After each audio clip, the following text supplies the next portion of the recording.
Good evening, ladies and gentlemen. We're going to go ahead and call this regularly scheduled commission meeting of October 26th to order. I have no changes on the agenda, no modifications on the agenda. So if no one else has any they want to offer now, I'll entertain a motion to approve the agenda as it was published. I have a motion from Commissioner Coleman. Second. A second from Commissioner Clark. Are there any questions or comments on the motion on the floor? Hearing none from the dais. Dallas, if you would please put our telephone number up. Ladies and gentlemen, we have just opened up the meeting. We have a motion properly second on the floor to approve the agenda as it has been published with no changes. If you'd like to call anything, something it should be on the agenda that wasn't on the agenda, something's on the agenda you'd like to ask us to take off the agenda, now would be the appropriate time to do so. All you need to do to accomplish that is dial the phone number on your screen now. That will get you into the meeting. Once you're in the meeting, at the bottom of your screen, you see a little hand symbol. Simply click that hand symbol. That'll let us know that you'd like to address the commission. We'll make sure you have the opportunity to do so. Once again, we have about a 30-second delay between our live feed and our YouTube feed, which is coming to an end right now. Dallas, do I have anyone with their hand raised? No, sir, Mr. Mayor. Okay, just for clarity's sake for the clerk, we're going to continue to do a roll call vote while we're doing these hybrids, even though we have everybody here live. We're just going to move down the order that we're in tonight. Commissioner Norfleet, Commissioner Coleman, Commissioner Farnsworth, Commissioner Martin, Aye. Commissioner Clark. Aye. Motion passes unanimously. We'd like to invite Reverend Karen Burris from Newberry United Methodist Church. She's here tonight to give us our invocation. If you would please rise for the invocation. If you're zooming in, it's perfectly within the etiquette for you to bow your head. We will ask you to rise for the saying of the Pledge of Allegiance, which will follow the invocation. Pastor Burris, welcome. Thank you for having me, and would you please pray with me? Oh, gracious God, as this governing body has come together, we pray that your Spirit will surround them, guide all that they do and say this evening, any decisions that are made. Lord, we pray for your Spirit to surround this community. Lord, for your grace and your love and your kindness to permeate this community and the world around us. Lord, we pray all of this in your precious name. Amen.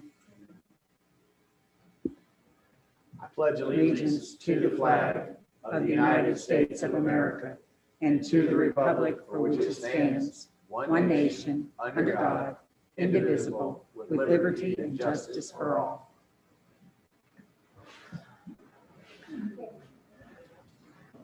Thank you, Pastor Burris. We appreciate that invocation. And commissioners, if you would, before you take a vote, don't forget to turn your mic on so that folks at home and the recording will get it. Okay, we have one presentation tonight, which is National Community Planning Month Proclamation. I see Wendy here with us. I don't see Brian. Wendy, do you have a presentation that you'd like to make to the commission before we read this proclamation? Do you see him? I believe there was a presentation that Brian was going to make. I can access that, or you can go on with your I can read proclamation. the proclamation. If Brian gets here, then he can make the presentation after. Sure. Or we'll just proclaim. All right, Community Planning Month Proclamation. Whereas change is constant and affects all cities, towns, suburbs, counties, boroughs, townships, rural areas, and other places. And whereas community planning and planners can help manage this change in a way that provides better choices for how people work and live. And whereas community planning provides an opportunity for all residents to be meaningfully involved in discussions regarding the future of their community. And whereas the full benefits of planning require public officials and citizens who understand, support, and demand excellence in planning and plan implementation. And whereas the month of October is designated as National Community Planning Month throughout the United States of America and its territories. And whereas the American Planning Association endorses National Community Planning Month as an opportunity to highlight how planning is essential to recovery and how planners can lead communities to equitable and resilient, long-lasting recovery. And whereas the celebration of National Community Planning Month gives us the opportunity to publicly recognize the participation and dedication of the members of planning commissions and other citizen planners who have contributed their time and expertise to the improvement of the city of Newberry. And whereas we recognize the many valuable contributions made by the professional community, planners of the city of Newberry, and extend our heartfelt thanks to the continued commitment to public service by these professionals. Now, therefore, I, Jordan Marlin, Mayor of the City of Newberry, Florida, do hereby proclaim the month of October 2020 as Community Planning Month in the City of Newberry, in conjunction with the celebration of National Community Planning Month, signed this 26th day of October 2020, and attested to by the Clerk of the City Commission of the City of Newberry, Florida, Ms. Judy S. Rice. I think that never has a more appropriate time for us to recognize our planners, given the recent efforts by the county to impose their desire for planning on us. So did we get Brian? If not, we will extend our heartfelt gratitude to you, Wendy, which you will please pass on to Brian tomorrow when he comes to work. Thank you for all that you do. Folks, we've now come to public announcements. Your commission likes to hear from their constituents, like to hear from your residents. So we set aside this time at the beginning of our meetings, 2 minutes for every resident who'd like to call in and talk to your commission about anything. These are generally the non-controversial types of announcements. If you want to let us know something's happening in the community, something's going on, now would be a great time to do that. All you need to do is dial the phone number that's on the screen in front of you.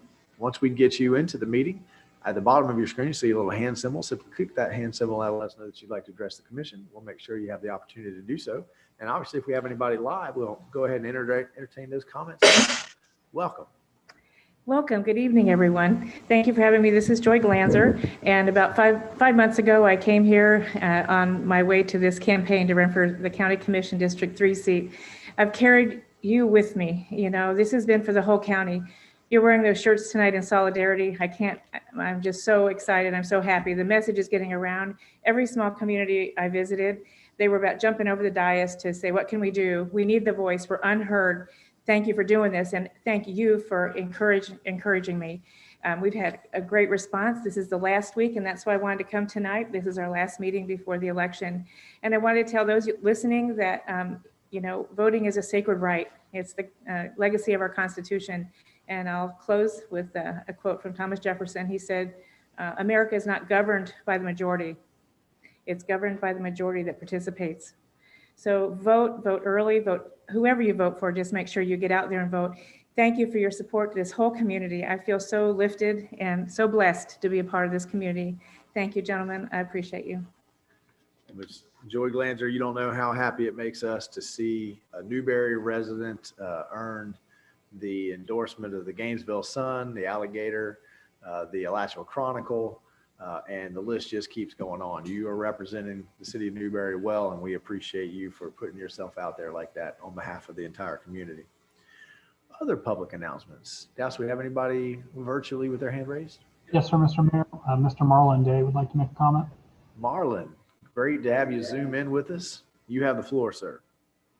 Thank you, Mr. Mayor, Commissioners. Thank you for your time. I am Marlon Day, the Library Manager at the Newberry Branch Library for the Alachua County Library District. I'm pleased to announce that 1 week from today, on November the 2nd, all of the Alachua County Library District locations, including the Newberry Branch, will be open for browsing from 3 to 5 on Monday through Saturday. In addition, the 3 large branches in Gainesville and the Alachua branches are available until 7 Tuesday through Thursday. We will have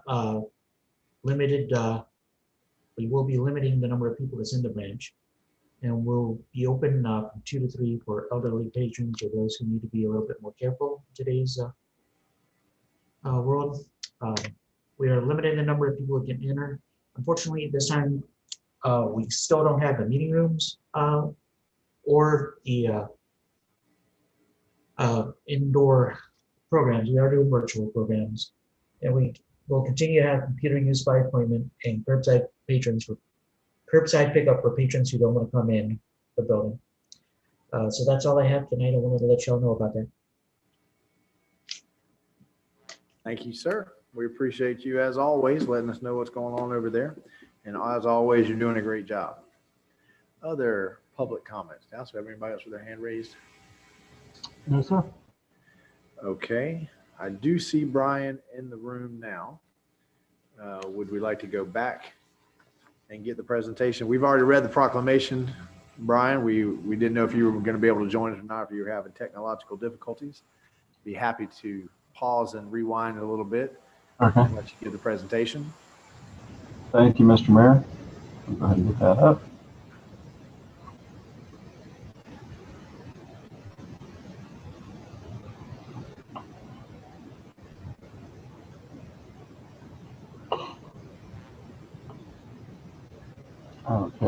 Everybody? No? We can see your screen. Just put it in presentation mode and you'll be ready to go.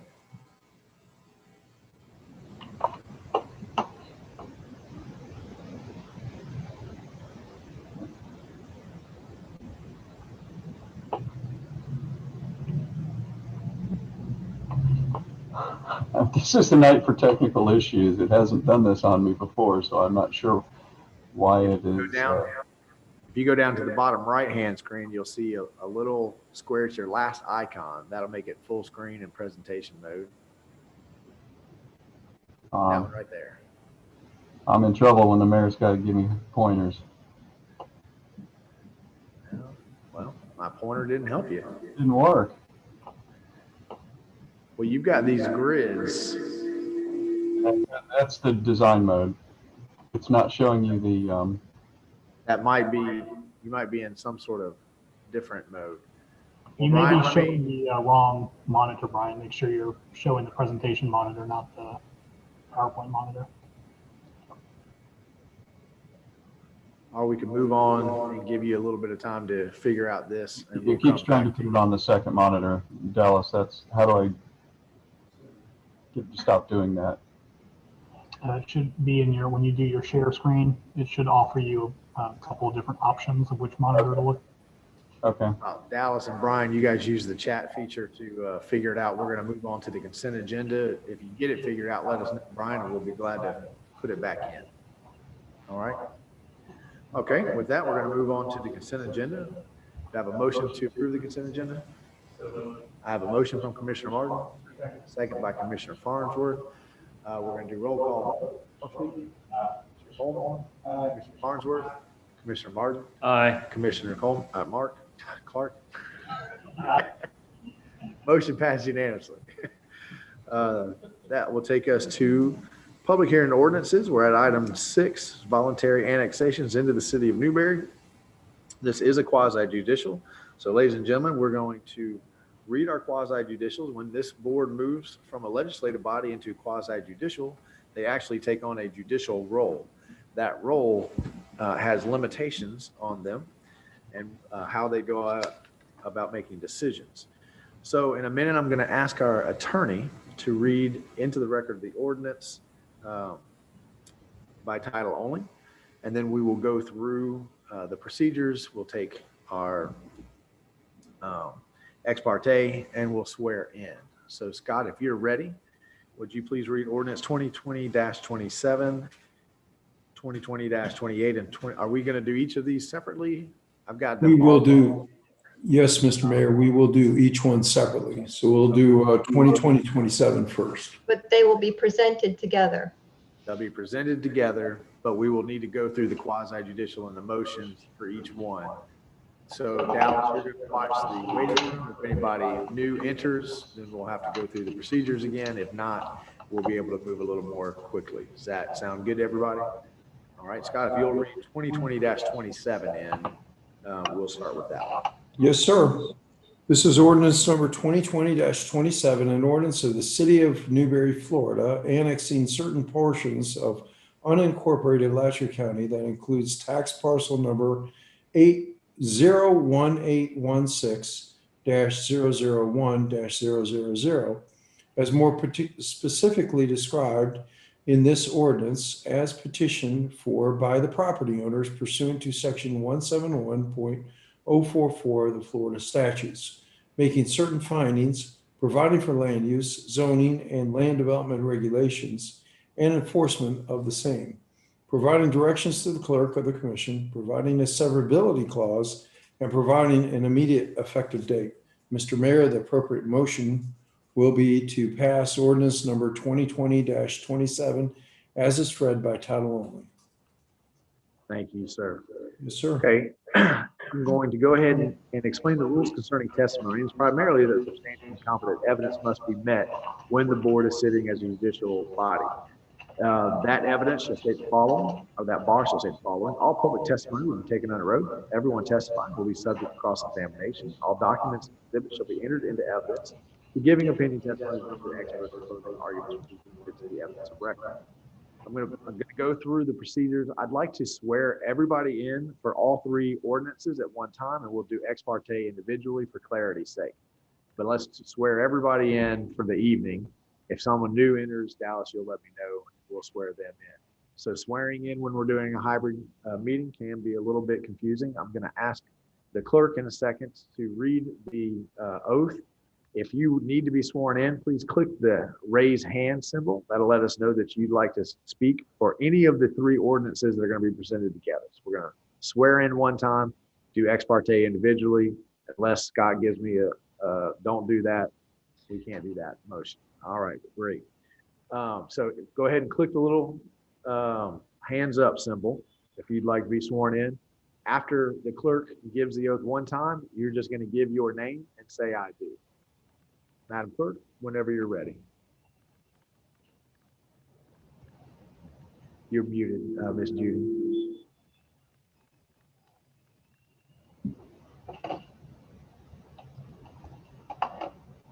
There you go. You're fine. Please raise your right hand.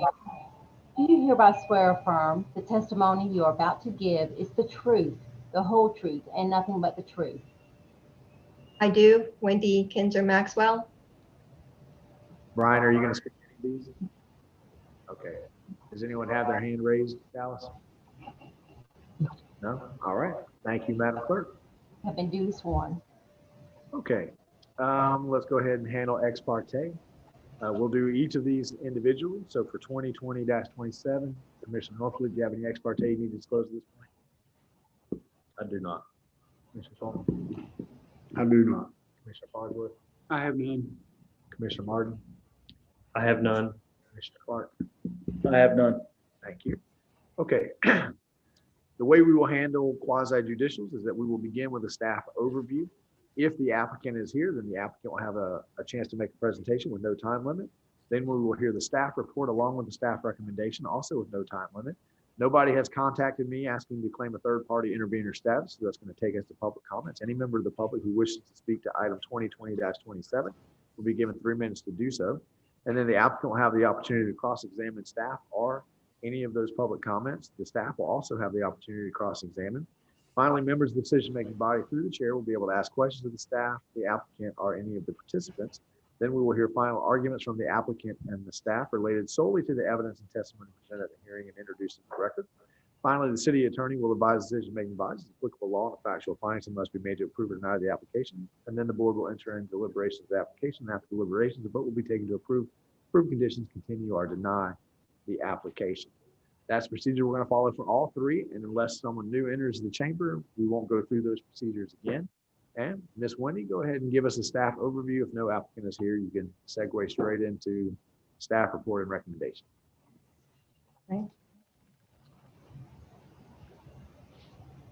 Do we need to share your screen? I'm just in the process of doing so. Let's see. I need the other, just hold on 1 second. Let me get to that folder. Take your time. I believe we've also worked out our technical difficulties with Brian's presentation. So don't let me forget, we will add it after public hearings and ordinances before we get started with our agenda items. Okay.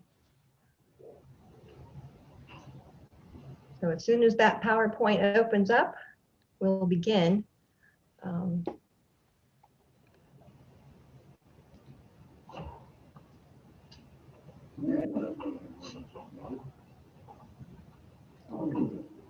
Delicious. Farmhouse. 1906 killing tonight.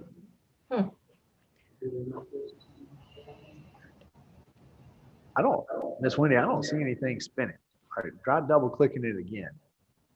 Yeah, I don't. PowerPoint, unless you've got a lot of movies and stuff in there. No, where do I go? End slideshow. All right. I want a slideshow. Let's go from the beginning. I don't know. If not, I think the way we overcame Brian's technical difficulty. Okay, I think I've Dallas. figured that. So we can try that as a backup as well. Okay.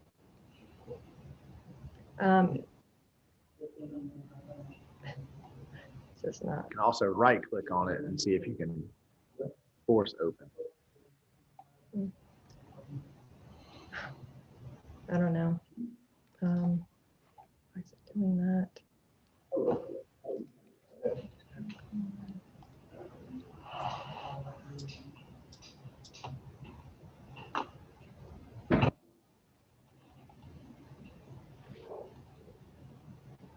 Okay.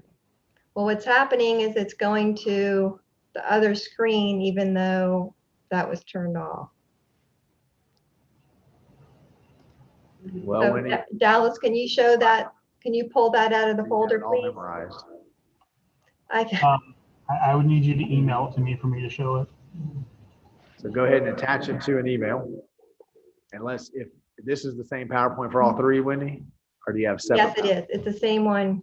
Okay, let's go ahead and get it working through Right. cyberspace towards Dallas. All right, let me,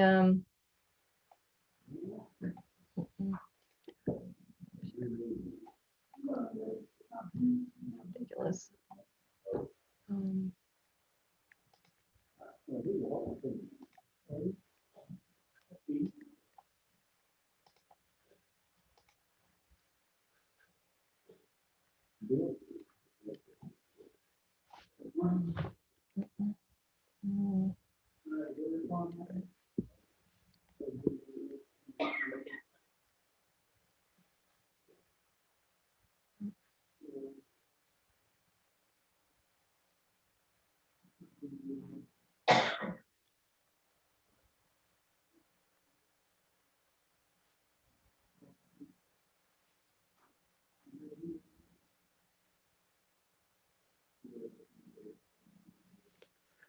Okay, it has been sent. We'll give that 30 seconds for cyber gods to send it this way. Hit refresh.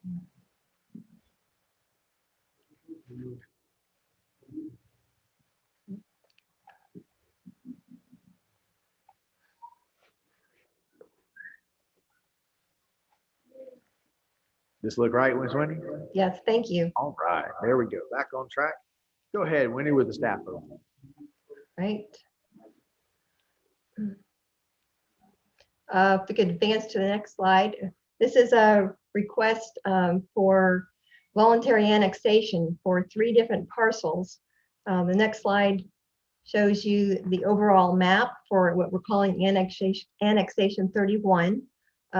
There's one parcel, that's the subject of the ordinance that was just read into the record, and that's ordinance 2020-27. That's up to the northern part of the map, and then you can see the other 2 that will be also read into the record, 28 and 29, down in the southwest portion. The next slide gives you the map of the property. This is a request by Joshua Merrill, and it's 9.64 acres, just south of Northwest 62nd Avenue on the east side of State Road 45. The next slide goes on to the next 2 items. I don't know if you want me to continue, or I can skip those and let's just go to the recommendation. All these parcels are adjacent to, if you go back one slide, please, are all in compliance with what this county is looking for annexing properties. All 3 of the parcels total up to about 20 acres. And this one in particular is the 9.64 acre parcel, the subject of 2020-27, that ordinance. And according to the Florida statutes, we are to notify the county, and we have done so. We did get a response from the county, from the growth management directors, saying that the county staff did not have any issues with the compliance with statutory form requirements. So the next slide does give the recommendation. So regarding ordinances, the ordinance 2020-27 only we're looking at now as read by title. The recommendation is for approval, and then also to establish November 9th as the date of enactment hearing. Okay, and Miss Wendy, just for clarity's sake, these 3 parcels that have asked to annex in, did we get their paperwork before the county's GMA ballot or after? So if we annex these in and this ballot passes, will these continue to be governed by county land use? Or will these be us? We got these first. Okay. All right. Do we have the applicant here? Dallas, do we have anybody in I don't see anyone here. So no applicant is here. Okay, and we've got the staff's report and recommendation, Ms. Wendy. Yes, Okay, that will take us to public comment. Then Dallas, if you'll put our telephone number up on the screen. Ladies and gentlemen, we have come to item 6 on tonight's published agenda, voluntary annexations in the city of Newberry. We are discussing ordinance 2020-27 right now. We've come to the point in the quasi judicial for public comments. Anyone wishing to talk to the commission on 2020-27, they have 3 minutes to do so. All you need to do to accomplish that is dial the phone number that's on your screen now. Once we get you into the meeting, at the bottom of your screen, you'll see a little hand symbol. Simply click that hand symbol. That'll let us know that you'd like to address the commission, and we will make sure you have the opportunity to do so. Dallas, do we have anyone with their hand raised? No, sir, Mr. Mayor. All right, we'll go back to the dais, and that will move us to members of the decision-making body. I'm assuming staff doesn't want to cross-examine herself. Do we have any questions for staff on ordinance 2020-27? Hearing none. I assume you don't need to make a final argument, Ms. Wendy? no, sir, I do not. All right.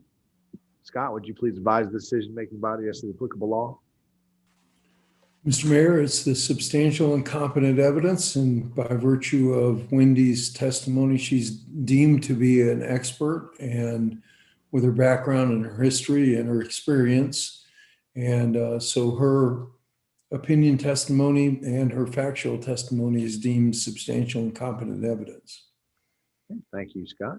Yes, We'll now sir. enter into deliberations. If there are no deliberations, I'll entertain a motion to approve of conditions, continue, or deny the application.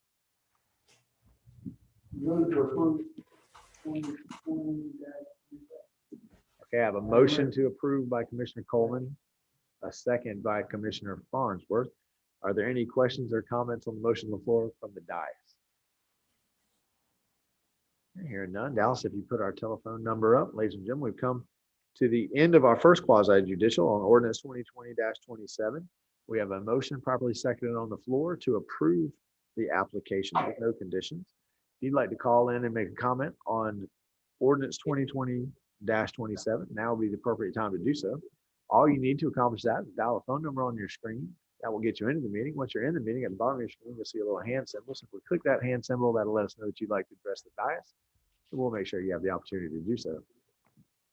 Once again, ladies and gentlemen, we've got about a 30-second delay between our live feed and our YouTube feed. Dallas, do we have anyone with their hand raised? No, sir, Mr. Mayor. Roll call vote. Commissioner Norfleet. Aye. Commissioner Coleman. Aye. Commissioner Farnsworth. Aye. Aye. Aye. Motion passes unanimously. That will move us to 2020-28. Dallas, has anyone new entered the room? Yes, sir, Mr. Mayor. Okay, no worries. We'll just read through the procedures one more time. Scott, let's go ahead and start this time with you reading ordinance 2020-28, and then we'll move through the rest of the procedures. Yes, sir, Mr. Mayor, this is an ordinance of the city of Newberry, Florida, annexing certain portions of unincorporated Alachua County that includes tax parcel number 02568-007-000 as more specifically described in this ordinance, as petitioned for by the property owners pursuant to section 171.044 of the Florida statutes, making certain findings, providing for land use, zoning, and land development regulations and enforcement of same, providing directions to the clerk of the commission, providing a severability clause, and providing an immediate effective date. The appropriate motion is to pass ordinance number 2020-28 as read by title only. Thank you, Scott. Yes, sir. Now that the attorney has read the ordinance into the record, I'm going to explain the rules concerning testimony. It's primarily that substantial and competent evidence must be met when the board makes a decision and shall state the following, and I quote, all public testimony will be taken under oath. Everyone testifying will be subject to cross-examination. All documents and exhibits shall be entered into evidence. The giving of testimony is limited to experts. Closing arguments will be limited to the evidence of record. In a second, I'm going to read through the presentation or the procedures one more time. But let's go ahead and we've already sworn everyone in. Let's see if the new person who joined us is here to speak to item 2020-28 and needs to be sworn in at this time. So I'm just going to ask if any of the participants need to be sworn in. If you're here to speak to 2020-28, we'll do that now.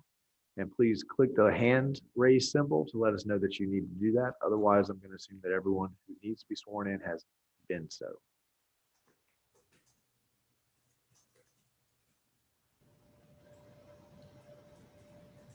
Anyone raise their hand, Alice? No, sir, Mr. Mayor. Okay, and we'll assume they're just joining to watch. And we need to do ex parte for item 2020-28. Commissioner Norfleet, do you have anything you need to disclose? I do not. Commissioner Coleman? No. Commissioner Fargo? I have none. Commissioner Martin? I have none. Commissioner Clark? I have none. Thank you, gentlemen. Here's the order of the procedures we're going to follow tonight. We're going to begin with the staff overview. If the applicant is here with us tonight, the applicant will have the opportunity to have a presentation with no time limit. Then we'll hear from the staff with the staff report and recommendation, also with no time limit. I have not been contacted by anybody wishing to claim a third-party intervener status, so that will move us to public comment. If you'd like to address the board, you'll be given 3 minutes to do so. Then the applicant will have the opportunity to cross-examine, staff will have the opportunity to cross-examine, finally members of the decision-making body. Through the chair may ask questions of the staff, applicant, or any of the participants. Then we'll hear final arguments from the applicant and staff related solely to the evidence and testimony presented at the hearing and introduced into the record. Then the city attorney will advise decision-making bodies the applicable law and the factual findings that must be made to approve or deny the application. After that, we'll hear deliberations. And then after deliberations, a vote should be taken to approve the conditions, continue or deny the application. And that takes us to the staff presentation, staff overview. Go ahead, Ms. Wendy. Thank you. Dallas, if you could start with slide 5. Okay. All right. All right. This is a request by Billy Belts, who's representing B&B Squared LLC, and it's for 2.98 acres. And as you can see, the white areas are the areas that are still in the county, and then the gray areas are the properties that are in the city of Newberry now. This is a request for a voluntary annexation of the 2.98 acres into the city of Newberry. The next slide goes on, I'm going to skip that one. And so again, this is ordinance 2020-28, and this is dealing with annexation again into the municipal boundaries of the city of Newberry. Per the Florida statutes, section 171.044, section 6, the proposed annexation was filed and public notice was given to the county, and the county's response was received. And in that, the county staff reviewed these annexations and has found no issues as far as compliance with statutory requirements. So the next slide gives staff's recommendation, and that is for approval of ordinance 2020-28 as read by title only, and to establish November 9th as the date of enactment hearing. Okay, thank you, Ms. Wendy. That's going to take us to public comment. So Dallas, if you would please put up our telephone number. Ladies and gentlemen, we are in our second quasi-judicial hearing for the evening. We are on ordinance 2020-28. We have heard the staff's report and recommendation, and it is now time for you to call in if you would like to address the commission on ordinance 2020-28. All you need to do to accomplish that is dial the phone number that's on your screen. Once we get you into the meeting, at the bottom of your screen, you'll see a little hand symbol. Simply click that hand symbol. That'll let us know that you'd like to address the commission on ordinance 2020-28, and we'll make sure you have the opportunity to do so. Going to give just a few more seconds, make sure folks at home have the chance to call in. And Dallas, does anyone have their hand raised? No, sir, Mr. Mayor. All right, thank you. That's going to take us to Ms. Wendy. I'm assuming, again, you don't want to cross-examine yourself, so that will take us to members of the decision-making body through the chair asking any questions. Anybody have any questions, Ms. Wendy? Ordinance 2020-28. Hearing none. Ms. Wendy, you would like to make a final argument? No final argument. Thank you. Scott, would you please advise the decision-making body as the applicable law? Substantial and competent evidence as heard from Wendy Kinzer Maxwell. Thank you, sir. Okay, I'll now entertain deliberations of the application. If you wish to make any deliberations, I'll have. Move to approve. Move to approve. A motion from Commissioner Martin, second from Commissioner Coleman. Now, are there any questions, comments on the motion on the floor from the dais? Hearing none. Dallas, if you'll put our phone number up. Ladies and gentlemen, we've come to the end of our second quasi judicial. This is on ordinance 2020-28. We have a motion properly seconded on the floor to approve this application without condition. If you'd like to call in and make a comment on this ordinance, all you need to do is dial the phone number that's on your screen. That will get you into the meeting. Once you're in the meeting, at the bottom of your screen, you'll see a little hand symbol. Simply click that hand symbol and let us know you'd like to address the commission. We'll make sure you have the opportunity to do so. I'll slow down my talking a little bit to make sure that spiel takes up the whole 30 seconds. And Dallas, do we have anyone with their hand raised? No, sir. Okay, we'll go back for a roll call vote. Commissioner Norfleet. Aye. Commissioner Coleman. Aye. Commissioner Farnsworth. Aye. Commissioner Martin. Aye. Commissioner Clark. Aye. Motion passes unanimously.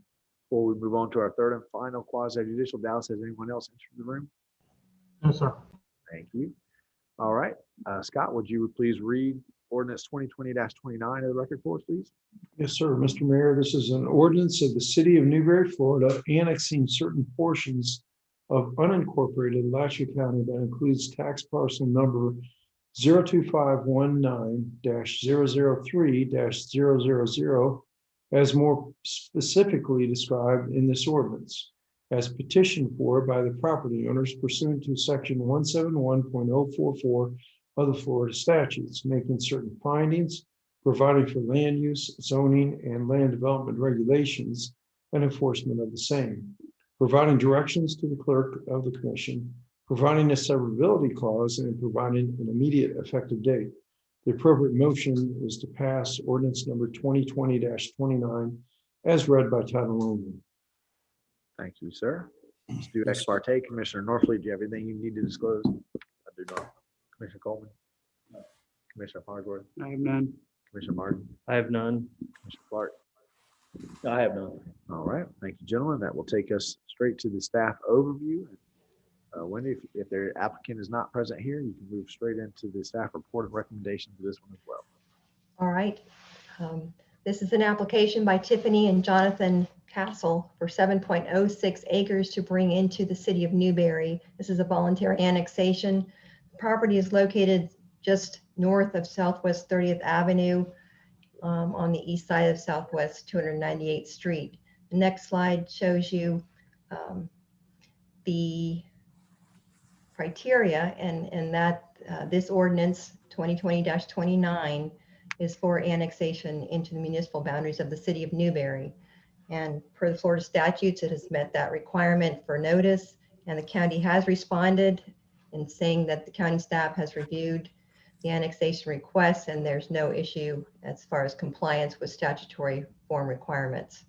The next slide will show you the staff recommendation for ordinance 2020-29, recommended for approval and to establish November 9th, 2020 as date of enactment hearing. Okay, thank you, Ms. Wendy. I heard a recommendation there, so I'm going to assume the applicant is either not with us tonight on this call or is here but is foregoing their right to make a presentation. Is that true and accurate? Okay. All right, ladies and gentlemen, we are in our third quasi judicial and we are at public comments. We are on ordinance 2020-29. If you'd like to call in and make a comment about this ordinance, now is the appropriate time to do so. All you need to do is dial the phone number that's on your screen. That's going to get you into the meeting. Once you're in the meeting, all you need to do is push that little button, little hand symbol at the bottom of your screen. That'll let us know that you'd like to address the commission. We'll make sure you have the opportunity to do so. Remember, the item in front of the commission right now is ordinance 2020-29, which is an annexation ordinance. Dallas, do we have anyone with their hand raised? No, sir. Okay. So I'm going to go ahead and jump right down to members of the decision-making body through the chair asking any questions. Anyone on the dais have any questions for Wendy on ordinance 2020-29? Hearing none and assuming that we don't need to make any final arguments, Scott, will you advise us one last time as to the applicable law? Substantial and competent evidence, Mr. Mayor. Thank you, sir. Sir. Now time for deliberations. If there are no deliberations, I'll entertain a motion for approval or denial. So moved. I have a motion from Commissioner Barton. Second. So, second from Commissioner Clark.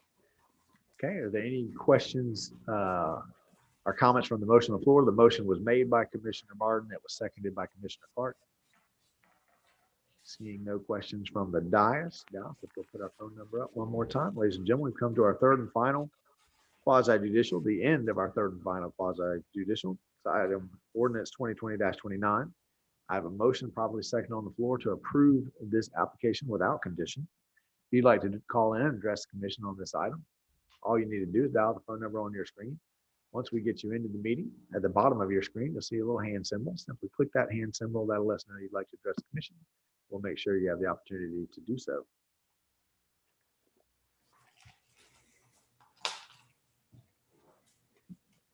Yeah, so have anyone with their hand up? Yes, sir, Mr. Mayor. We'll come back for a roll call vote. Commissioner Northleaf. Commissioner Coleman. Commissioner Farnsworth. Commissioner Barton. Aye. Commissioner Clark. Aye.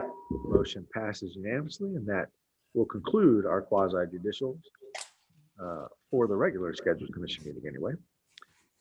And we put Brian's presentation after this. So have we got the technical difficulties worked out? Brian, are we ready to go? Yes, Mr. Mayor, we're gonna rely on Dallas to get the presentation going. All right, take it away, and happy planning month. Thank you. As the mayor alluded to, October is National Annual Planning Month, and we take this opportunity to give a brief overview of some of the activities that occurred in the previous year in the planning department in Newberry. Next slide, please. Just as a reminder, these are the kind of issues that the planning department works with. Comprehensive plan amendments, both land use change applications when somebody wants to go from one land use to a different one. Annexations, we change it from the county designation to the city designation when they move into the city of Newberry municipal boundaries. Same with the land development regulations. That would encompass rezonings, code changes, various things. We review the subdivision phase applications, site and development plans review for new commercial developments, which we had a very nice uptick this year. Special exceptions, of course, and just various other planning processes such as variances and special temporary use permits and others. Of course, we've talked quite a bit about annexations, and you just passed one on first reading tonight. And then general inquiries, we get several hundred of those throughout the year that we, of course, try to answer, even if they're not planning related questions from the general community, and try to be as helpful as possible. Next slide, please. Just the comprehensive plan amendments from the previous fiscal year were essentially all related to annexations. And so we had brought in 13 parcels over 236 acres into future land use category of City of Newberry agriculture. Next slide, please.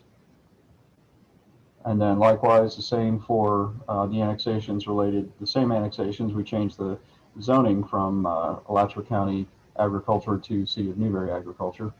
But we also had some land development changes in terms of the development orders and things for projects like the Alachua County Events, Agricultural and Event Center, Lexington Station, which is a mixed-use development up by Easton. We made a change there, and worked with the commission to provide development fee refunds on new commercial projects. Next slide, please. And we're working on a major overhaul of the land development regulations to make them more streamlined and user-friendly and understandable, not just for planners who are full of jargon, but also for the general public. Subdivision phases in the last year, we had Newberry Town Center, the Square Countryway Phase 4, 64 more units approved and ready to go. Next slide, please. The second phase of Oak Park, which is up behind Hitchcock's, another 43 units. This is the second of 2 phases for that new subdivision. Next slide, please. And then move to site development plans. We had the Newberry Triangle project, which is a self-storage facility. It also has an additional 1.25 acres or so for future development on that corner. Next slide, please. We have the BIM Fitness Center, and BIM stands for Because It Matters. We're excited to have that. It's a new addition to the Newberry Town Square. Over in that development, it's about over 7,000 square foot of commercial down below, with additional 5 residential rental units above. Next slide, please. We also had the modified site plan for the Agricultural and Equestrian Event Center, which not only are they redoing the practice ring facilities and putting in new restroom facilities, adding another, they're moving the building from the existing fairgrounds over by the Gainesville Airport out to the equestrian facility here. But they're also, as you're well aware, building the IFAS Extension Office, which we're exceptionally excited about, and Conference Center, which is almost 14,000 square feet. Next slide, please. And we had Alpha Omega Training and Compliance get their site plan review, and they're now under construction.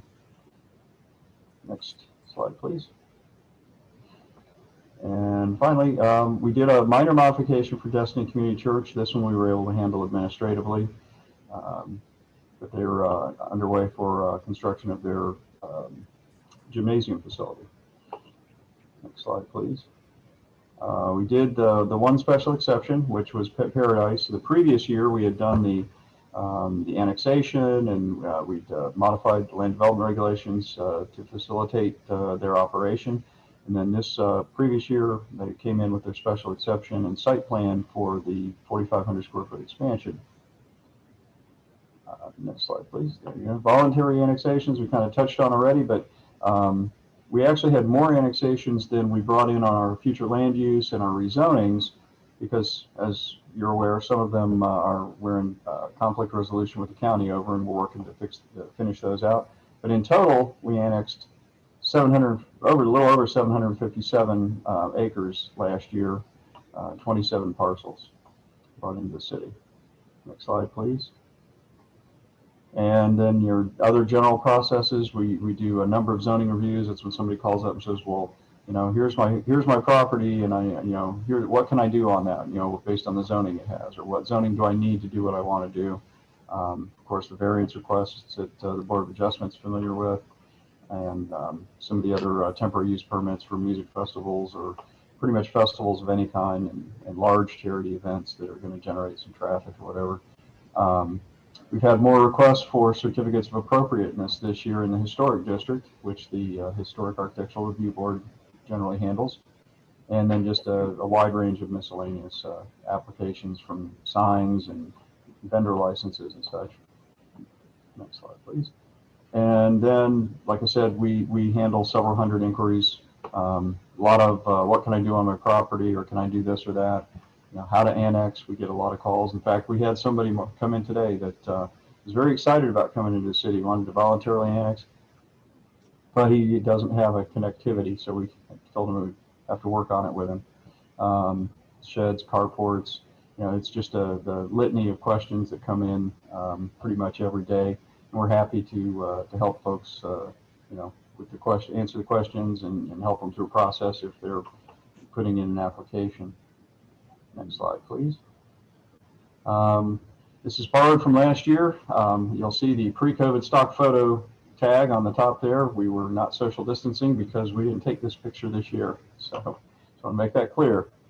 But planning staff remains the same. You've got the one director, our principal planner, Wendy, you just heard from, our planning assistant, Janine.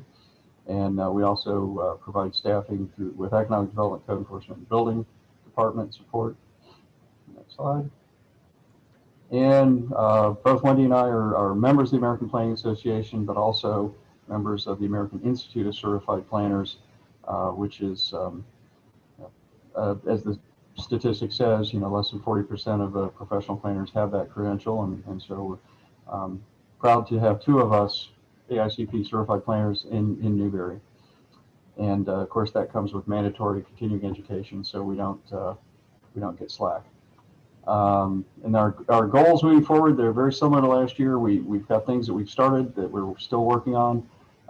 We're underway with the overhaul of the land development regulations, and we'll be finishing that out this fiscal year. Still working on finishing up the parking regulation amendments, and right now we're finishing up getting all the building permit applications online and available to the public online. The next step is we're going to switch gears, and we're going to get all of the planning forms in the next month online, so that people can just go online, get a fillable form, and do it all online and submit from there. And then again, we're always looking for ways to streamline our procedures and provide better consistency and speed of process delivery. And with that, if anybody has any questions, I'd be happy to answer them. Thank you, Brian. Anybody have any questions for Mr. Park? Mayor, back up on that one slide that we had there on the plan, that last slide. I just had something for Brian to ask one thing here. On that one, Mr. Mayor, that land development regulation overhaul, is that something we are lacking or we need more of, making it more stringent, reducing regulation? What's that overhaul? Mr. Mayor, our land development codes right now, a significant portion of them were developed 30 to 40 years ago. When they were originally developed, they were based on best practices at that time. And then over the last 4 decades, they've kind of grown stale, and there's been a lot of tacking on here and there. And so what we're doing right now is we hired a consultant. The University of Florida Planning Department is working with us on this, and we're looking for current best practices that basically streamline the process. There's a lot of code that doesn't really necessarily make sense anymore. It's kind of cumbersome, and so the idea is that they're going to go through and make recommendations for the commission to consider for current best practices, recommendations to eliminate a bunch of old extraneous code that doesn't really make sense anymore, and kind of weighs everything down, and also look for opportunities to just streamline our processes to make things easier. So it is not the intent to become more regulatory or more stringent.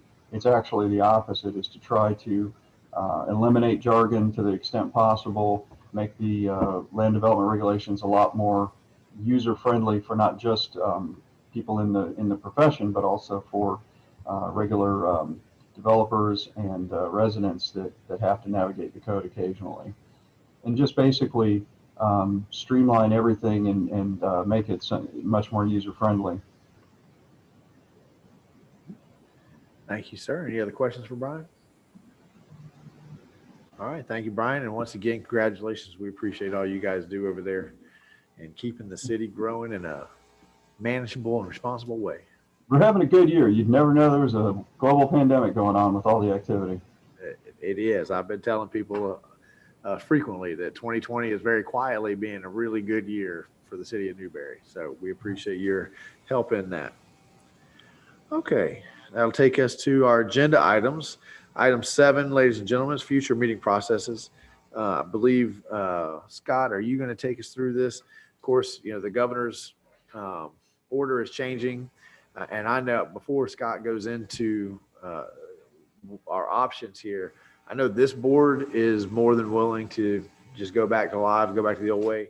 I want to remind you that our P and Z also needs this resolution. And on our P and Z, we have some elderly members with some comorbidities that have asked for some help, some options there. So with that introduction, Scott or Mike, whoever's Dallas, whoever's going to take us through this. Mr. Mayor, I think Andrea is actually going to take the lead on this. She's been researching this and has a good handle on it. So I'm going to turn it over to Andrea Parker. Take it away. Good evening, everyone. I'll start by just reading the resolution by title only, and then I'll walk you through what all it entails. This is resolution number 2020-48, a resolution of the City Commission of the City of Newberry, Florida, permitting CMT and hybrid CMT virtual government in the Sunshine Meetings through the use of communications media technology and providing an effective date. And as you said, Mr. Mayor, the executive order from Governor DeSantis is coming to an end. So as of November 1, we're no longer able to conduct purely virtual meetings, meaning starting November 1st, we have to have at least a quorum present in person in order to have our commission meetings and other board meetings. That being said, there is some wiggle room to allow other people. So whether it's citizens, staff, or certain commissioners who are not able to attend in person to attend virtually, so long as we have 3 members physically present. And that's what this resolution contemplates. So it talks about allowing a hybrid meeting. So we have, like we're doing tonight, where we're at our office in Gainesville, and it looks like Judy might be in her office, and we have all the commissioners physically present.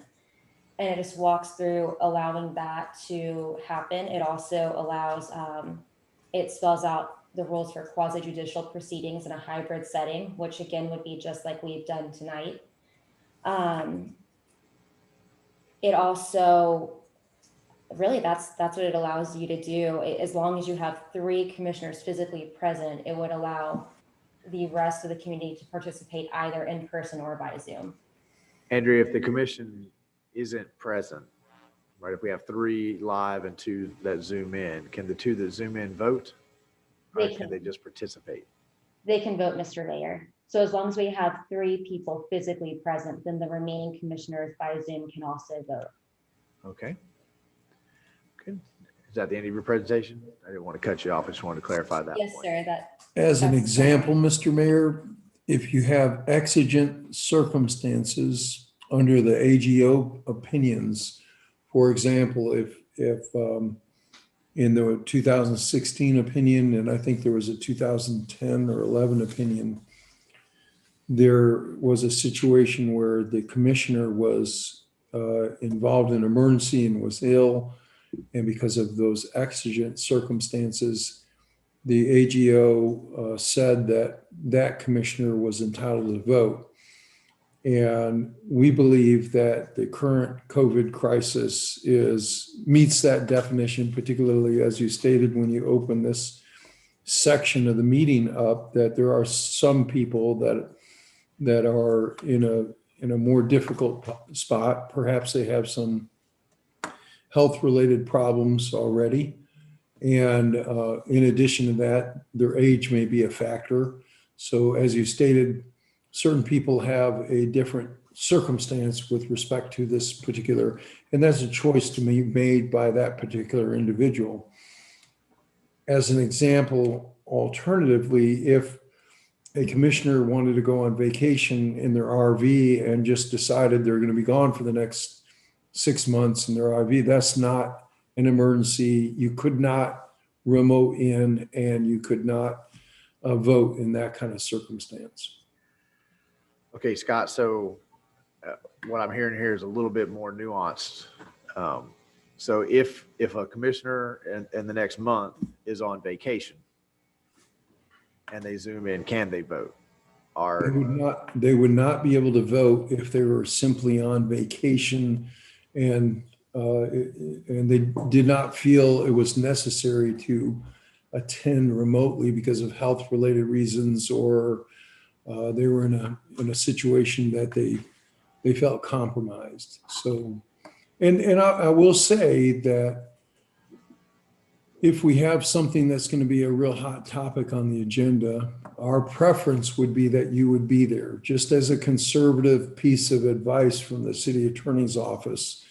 If we've got a real hot zoning matter, but by the same token, you know, if somebody's not feeling well or they feel like they've been compromised, we want to try to be very sensitive to that situation as well, Mr. Mayor. So do we need a procedure or policy if a commissioner isn't feeling well? They send an email stating that there's some sort of paper trail. That would be helpful. That would be say, very helpful. I'm not feeling well, in abundance of caution. I'm going to not bring my germs into the room, something like that. That would suffice. We don't need anything more grand than that. Just an email to Correct. to you, to me. Correct. And and especially in this, public record. especially in this crisis. Yes, sir. That would be perfect. Okay. Any commissioner questions? No? All right. Hearing no questions, I'll entertain a motion on the resolution. Okay, hang on one second. Commissioner Farnsworth. So how is the county proceeding? Are they still doing remote or are they doing live? Dallas, I know you're kind of a inter-county government junkie. Have you seen what they're planning on doing? I have not seen. Mr. Mayor, I would imagine that the county's resolution is almost word for word the same as our resolution, because we may have stolen the county's, but I would never admit to that in a public meeting. There you go. Any other questions? Okay. If here are no questions, I'll entertain a motion. Motion to approve. I have a motion from Commissioner Clark, seconded by Commissioner Norfleet. Are there any comments or questions on the floor from the dais? Hearing none. Dallas, if you'll put our telephone number up. Ladies and gentlemen, we're on item 7 of tonight's published agenda. This is a resolution that would allow the city commission to continue with these hybrid meetings that would continue to allow you to Zoom in and participate and ask questions. If you'd like to call in, you have any questions, comments, suggestions on this resolution, all you need to do to accomplish that is dial the phone number on your screen. Once we get you into the meeting, at the bottom of your screen, you'll see a little hand symbol. Simply click that hand symbol. That'll let us know that you'd like to address the commission. We'll make sure you have the opportunity to do so.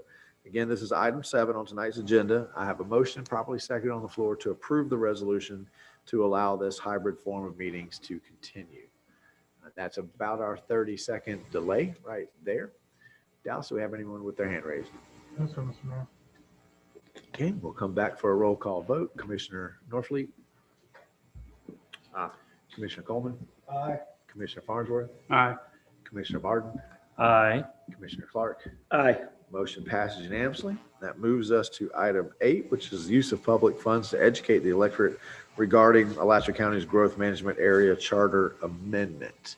Scott, are you taking a lead on this or is Mike? I believe this one's Mike, but Mike. All right. The manager's gonna, I see his hand raised. Go ahead, Mike.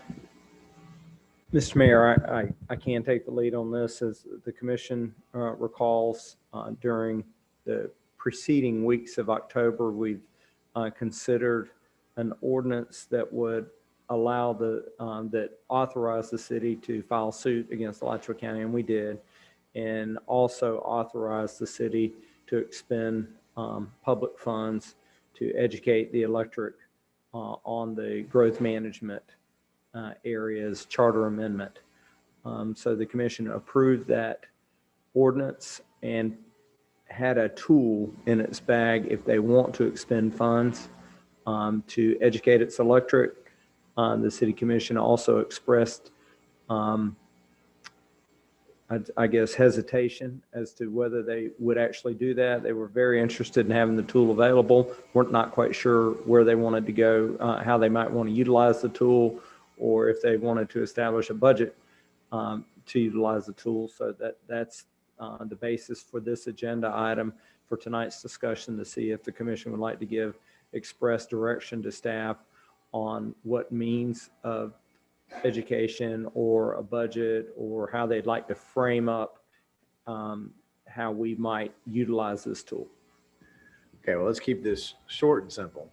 Has anybody thought of anything that we could do that would simply be educational and not advocacy that you would like to propose? If no one's thought of anything, then we'll just move right along, and I include staff in that request. Has anybody thought of anything that would be educational, wouldn't be advocacy, that could help folks understand what they're actually voting on? I don't know anything, and I don't know of anything you can implement within a week. All right, that's the other limitation. Mr. Coleman. Well, we've already, let's see, I mean, we eat up social media. We got signs galore, and it looks like out back we even got more. Go ahead, Mr. Mayor. And those Mr. are Mayor, privately I would funded. just say that, when Commissioner Coleman characterizes we, he means certain members of the public that might oppose a charter amendment, but certainly not the city. Right, I didn't do that. To his point, there seems to be lots of very focused opposition to charter amendment, to the growth management area charter amendment, without the city taking on additional educational responsibilities. And to clarify, when I meant we, that's like my family, my personal family. And then what else is out there? And I also heard, I don't know how many radio ads about this. So I think we're okay. Yeah. I believe the private sector has really come in and made their voice known on this issue. I think the city has done the appropriate thing in taking a legal stance and saying that we oppose this on legal grounds. So I can't think of anything that we could do that would be educational or we could accomplish in a week that hasn't already been accomplished by the private sector. So if there's no other ideas, I'll move us right along to item 9. Okay, let's talk about the 2021 state legislative agenda. Mike, take it away. Thank you, Mr. Mayor. As you know, every year staff puts together ideas for the commission to consider as what they would like to promote with Tallahassee legislature in terms of things that would be important to the city. We put it on a handout. We discuss it with our legislative delegation and those that help us in Tallahassee at every opportunity we get. This year we've compiled a list, and this is just staff's list. So it's by no means the end all be all, but we have a list of 21 items. I went ahead and I would say somewhat prioritized them. I would say that the top 10 are more important to staff, and I believe more important to the city than the next 10. But I certainly don't want to try to make the decision for the commission. Just thought I'd give it some sort of a framing.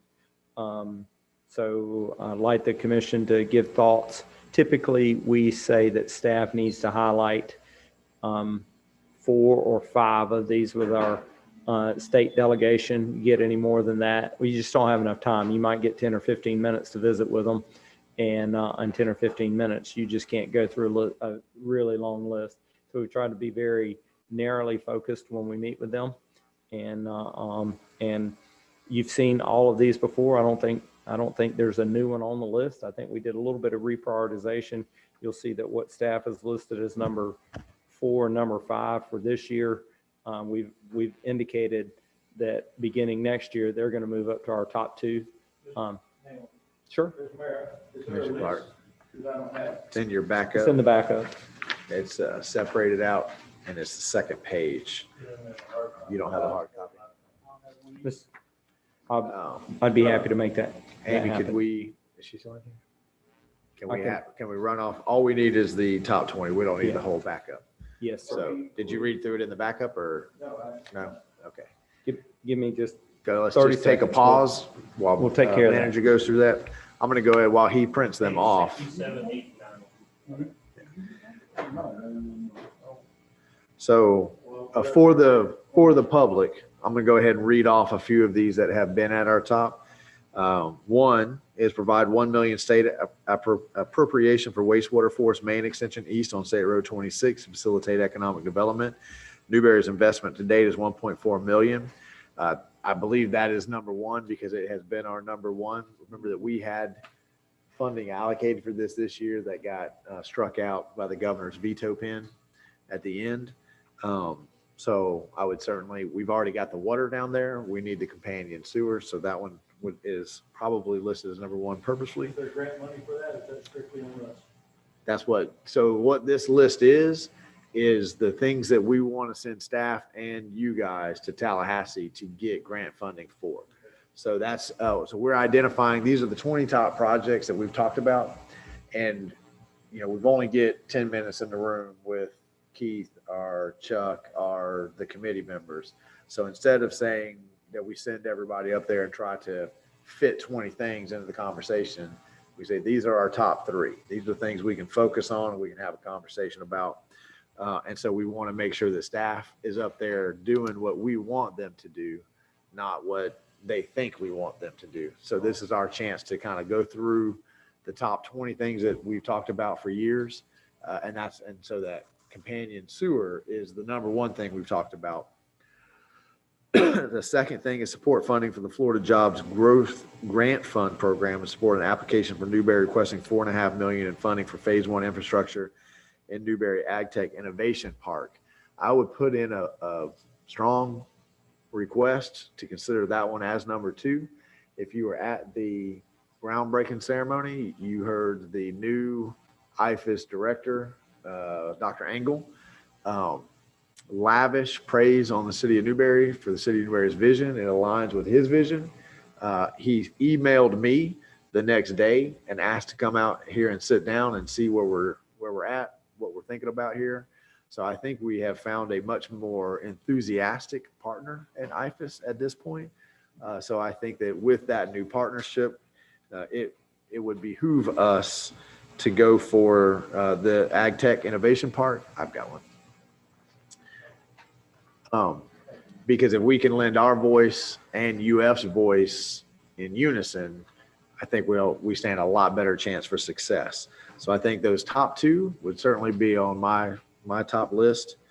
I would say that the third item, the allocation of $30 million in funding, I think that FDOT has probably got that one. I'm sure they would like us to spend some time supporting their request, but I think that they're going to handle that one. And I see items 4 and 5 as the same item. They're going to be separate requests, but I can't really imagine us talking about advanced treatment without talking about the wastewater treatment facilities and the River and Grant program. So I think we could kind of tie those in together. But even if you did that, that would be your top three right there. If you separate those 4 and 5 out, that would be 4. So let's just give the commission who weren't able to review this ahead of time a second to go through it and listen to comments from anyone who already has them. Commissioner Martin. Mr. Mayor, I kind of prioritize this list in really kind of two groups. One supporting our mission related to infrastructure projects. So it's almost kind of a infrastructure headline with 4 parts, 1 through 5 minus 3. And then the other one was a grouping that I had kind of headlined under home rule. And those were ones around 15, 16, 17, and 18. Some of the littler stuff, I don't really want to waste an ask on some of the smaller things. With regards to Springs County, although I appreciate it being in there, I believe I actually already have that one taken care of through the connections that I've made directly with the legislature.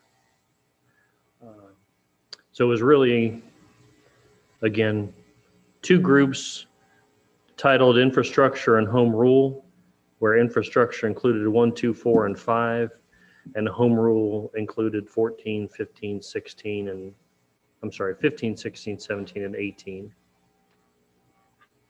1, 2, 4, 5, and then 15, 16, 17, and 18. from a home rules perspective. And it occurs to me that, we could wrap 6 into FD. We could say to Tallahassee, FDOT is doing this, if you would give us the grant funding on number 6. But again, I think that kind of dilutes our time. So if you didn't want to do the 3rd, you might say FDOT is getting the grant funding for that, but we'd like the bells and whistles. Mr. Manager. Mr. Mayor, that's actually just a separate item. It's a separate program. The item 6, the FDOT calls it the Transportation Alternatives Program. We've got a couple of applications in the stack. One is at the top of the list, if funding ever occurs. And these are beyond the scopes of the twin pairs. None of the stuff we have in the TA program, Transportation and Alternatives Program, would be affected by the twin pairs projects. They're out further. They're State Road 45, things like that, just for clarification. Okay. One other question. Martin. I know we've already gotten signaling from Tallahassee because of the sales tax that are going to be down. They're not expecting as much funding anyway. So I'm not even sure how much money there's necessarily even going to be there when it's all said and done. But correct.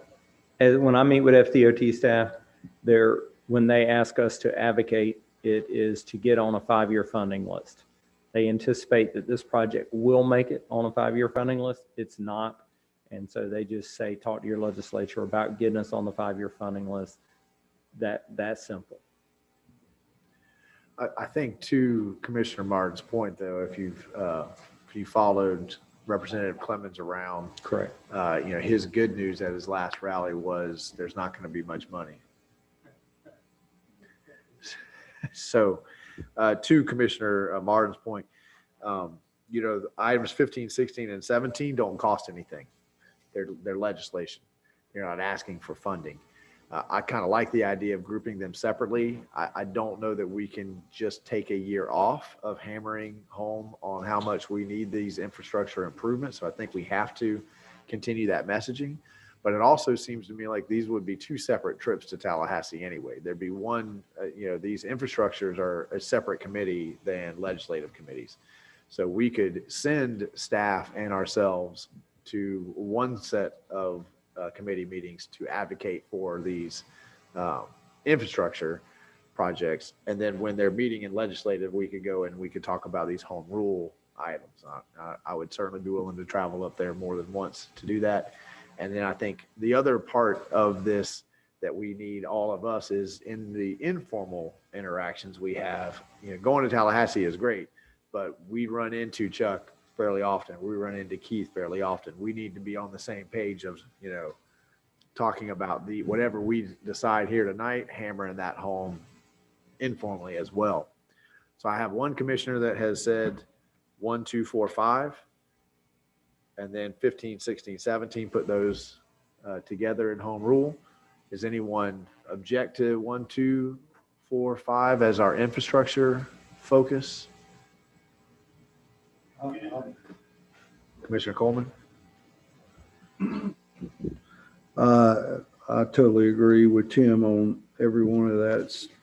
We're taking out, right? And this is for Mrs. Linda Woodcock. If you could put 10 up there somewhere, if you just want to throw that in there, it'd be really nice. And I would remind, as I do frequently, we are on the precipice. We're right there with our CRA. So that is certainly a funding source for something like that if this commission wants to do it. So I wouldn't advocate for spending our legislative time on that one right now, because I think there's another option that's close. And I appreciate you saying it, because she's asked me to say it. I always forget. So it's there. But I think that would be a more appropriate funding source anyway, if it's intended to bring people downtown. So we're close on that one. We should have an answer within the next couple of months, and then we can make those kinds of decisions. So does anyone else want to advocate for a different item or a different strategy I was Commissioner also, Farnsworth. yes, I'm sorry. I was also interested in advocating for number 13. And previously we had the renovation of the old electric plant. I didn't know whether that was still, is it? I missed it then. Number 7, okay. Yeah, there it is. I would like to see if we can get any money for that too. You know, there's a federal program for the fiber optic that Congressman Yoho has been talking about that may change the game when it comes to rural broadband. And I'm not sure, Commissioner Norfleet, have you heard any updates on that? I know they've been working on it, but I haven't heard any updates, but I would imagine with all this Zoom meetings and everything else, that might become a priority. I mean, that would kind of be my thought as well for the rural broadband. Let's give the feds another 6 months to a year. Mike? Yep, Mr. Mayor, I wanted to touch on one thing that Commissioner Farnsworth said about the historic electric generating grant or plant.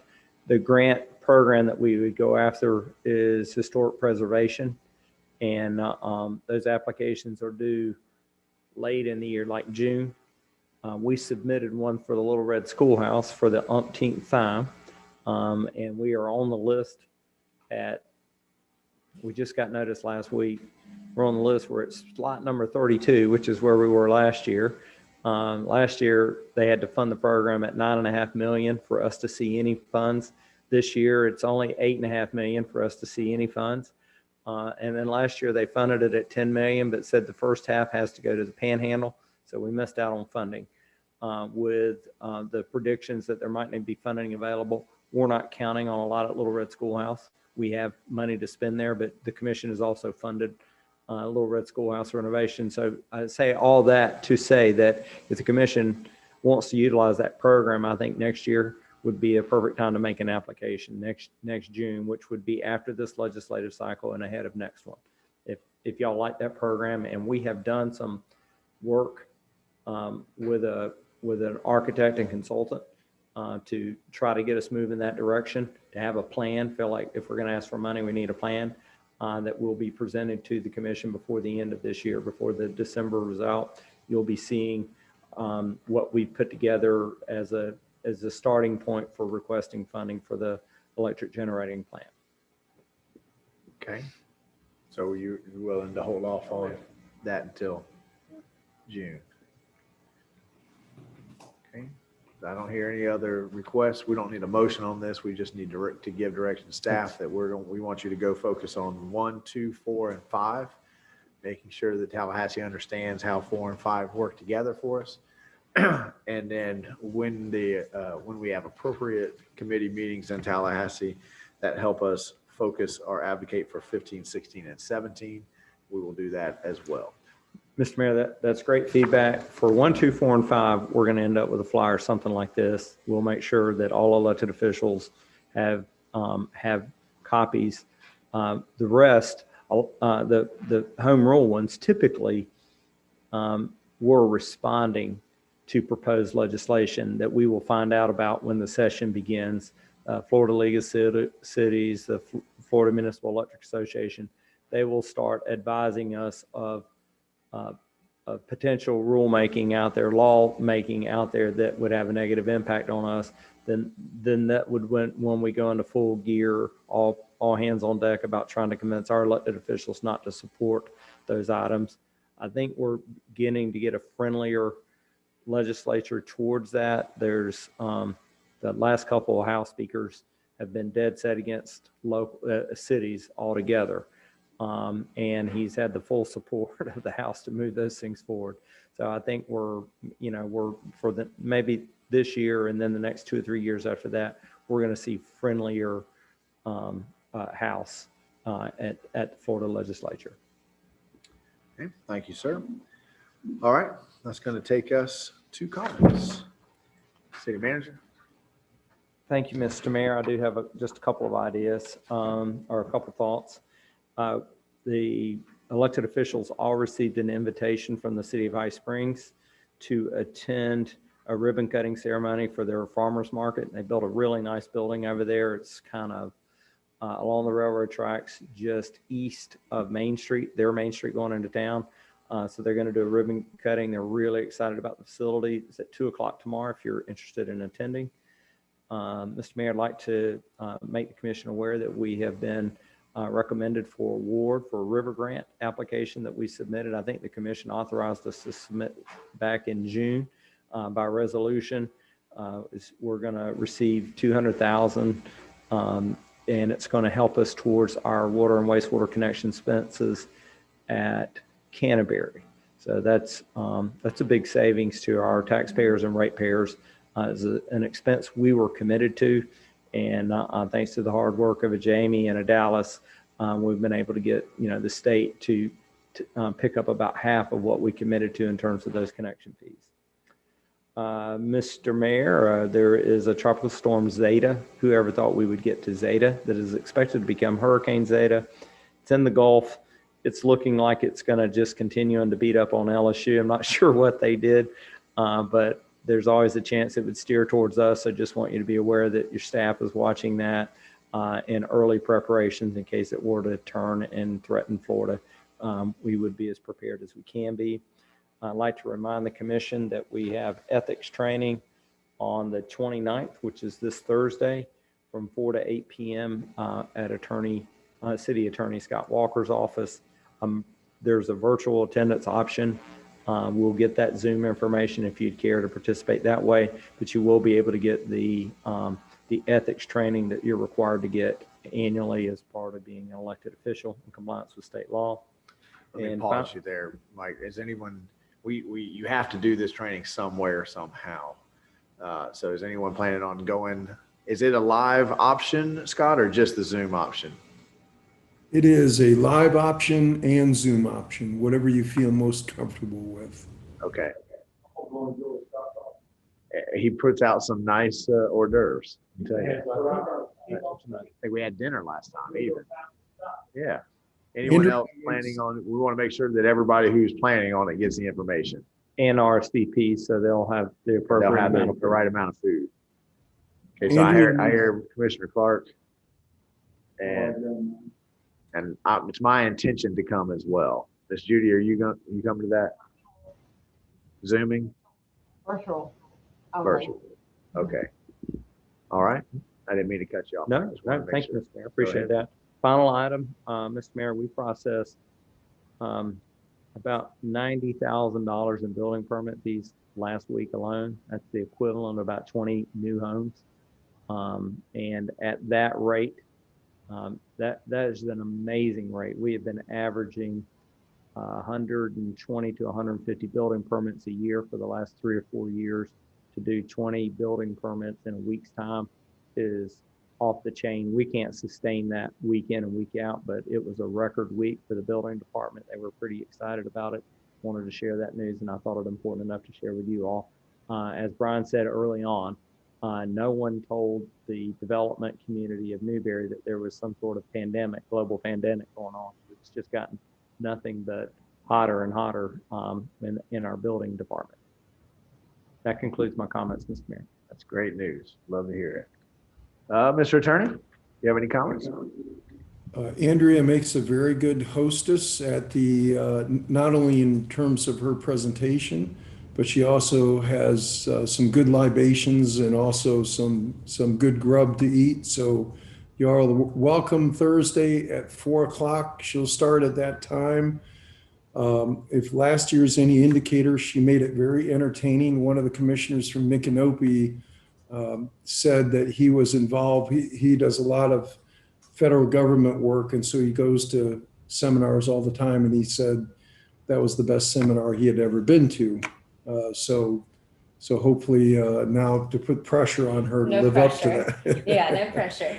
But y'all are welcome to come. We'll spread out as necessary, and we've got the space to do that. So we can socially distance, but also enjoy each other's company. And if you want to do a Zoom situation, that's perfectly fine too. You're welcome either way. The other thing is, as our manager stated earlier in the meeting, we did file our lawsuit today. Both the city of Archer and Newberry are plaintiffs in the lawsuit against the county. I would like to take this moment to thank the county attorney's office. They're displaying a great deal of professionalism. Bob Swain is their lead litigation attorney, and Corbin Hansen is also on staff. And of course, Sylvia Torres is their county attorney, and they have agreed to accept service process. Also, Wade Voss is representing, he's down in Winter Park, and he represents the Constitution or the Charter Review Commission. And he has also agreed to accept service process on behalf of the CRC. So the attorneys, I believe, all the way around, David Theriak, who's representing City of Alachua, they filed their lawsuit, and we've now filed our lawsuit.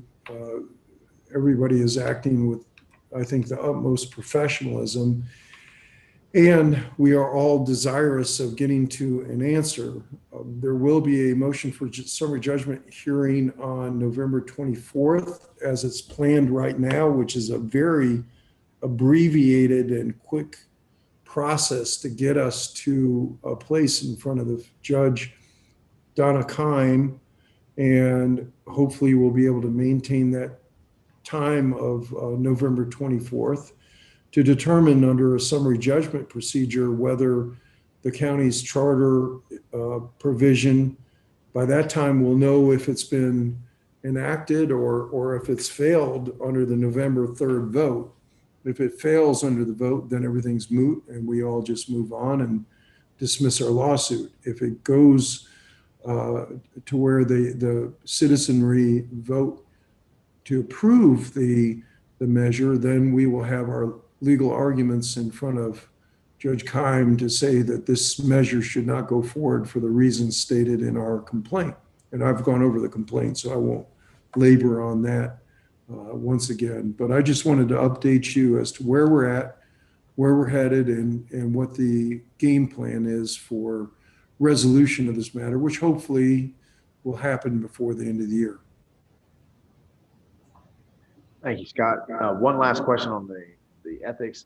Is this just Newberry Thursday night, or is it all the cities you represent? No, we've invited all the cities, all the cities we Collaborate. represent, which is both Stark, Micanopy, Archer, and High Springs, and of course you. And Mr. Mayor, one of the benefits of doing it that way is that we found from last year was that I think there was a lot of camaraderie between the commissioners, and issues you face in Newberry are issues they face in the other various cities. And I think that was part of the fun for us, at least. I agree. All right. Thank you, Scott. Sure. Madam Clerk. I don't have anything, thank you. Thank you, ma'am. While I've got you on the floor, though, I just want to say thank you for working so hard with supervisor elections to get the ballot drop box here in Newberry. I've gotten a lot of compliments from the residents who are very appreciative of being able to take it there and put it in someone's hand and know that there's two people there guarding it, taking those ballots directly downtown. So thank you for going the extra mile to make sure that happens. Thank you. And we're on to the commission. Commissioner Norfleet, you have a comment? I have none. Commissioner Coleman? Get more out on text from Coach Hank Roan and Mrs. Miller. I don't know if y'all know, the girls won their 5th straight district championship for volleyball. Now they're going to be playing in the state regional semifinals tomorrow night at 6 p.m. against Fort Meade High School on their way to for another run for state championship. 2 ways you can do it. You can be at the door. I get there early if I would. I wish everybody would be there. Or you can go to gofan.com, which is and buy tickets. But they sure need everybody's support and pack that gym as much as we're allowed to. Absolutely. Those are impressive young ladies. Commissioner Farnsworth? First of all, congratulations to Amy Comey Barrett as being our new justice. And also, Scott, I was wondering if the ordinance passes, will it be put on hold until the lawsuits are settled, or will it continue to go forward? I'm not sure if the plaintiffs collectively will file for a stay of that, of the lawsuit.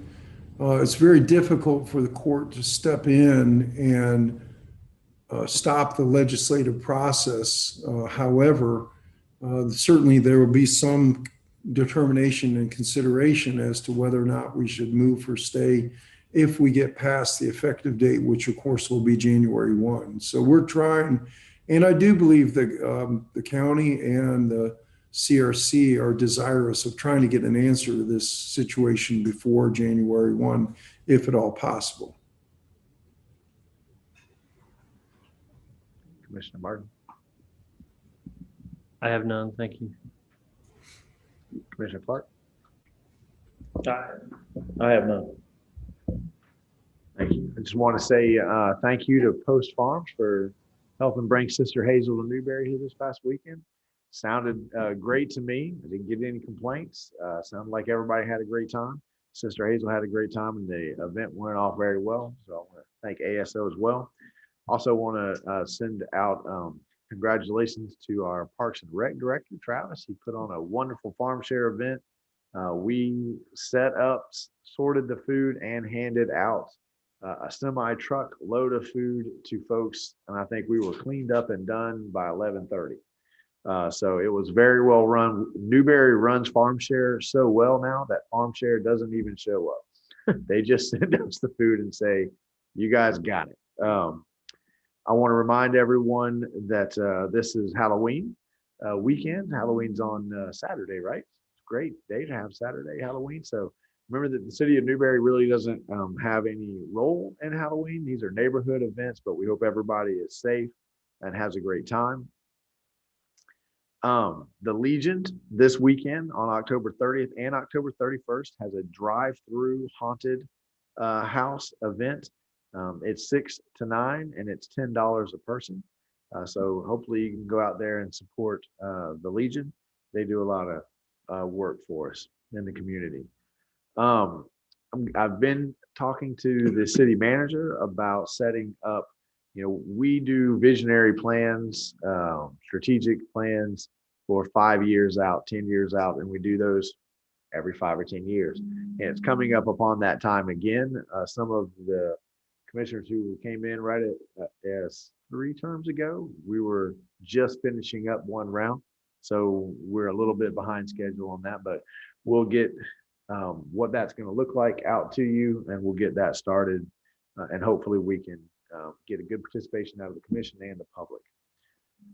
And lastly, of course, don't forget November 3rd to vote. If you're shorthand, if you live on the north side of 26, you vote in the municipal building. If you live on the south side of Newberry Road, you vote in at the Methodist Church. So November 3rd, please everybody turn out. Let's have a great, we always beat Gainesville just about at everything, but let's make sure we beat them this year in voter turnout.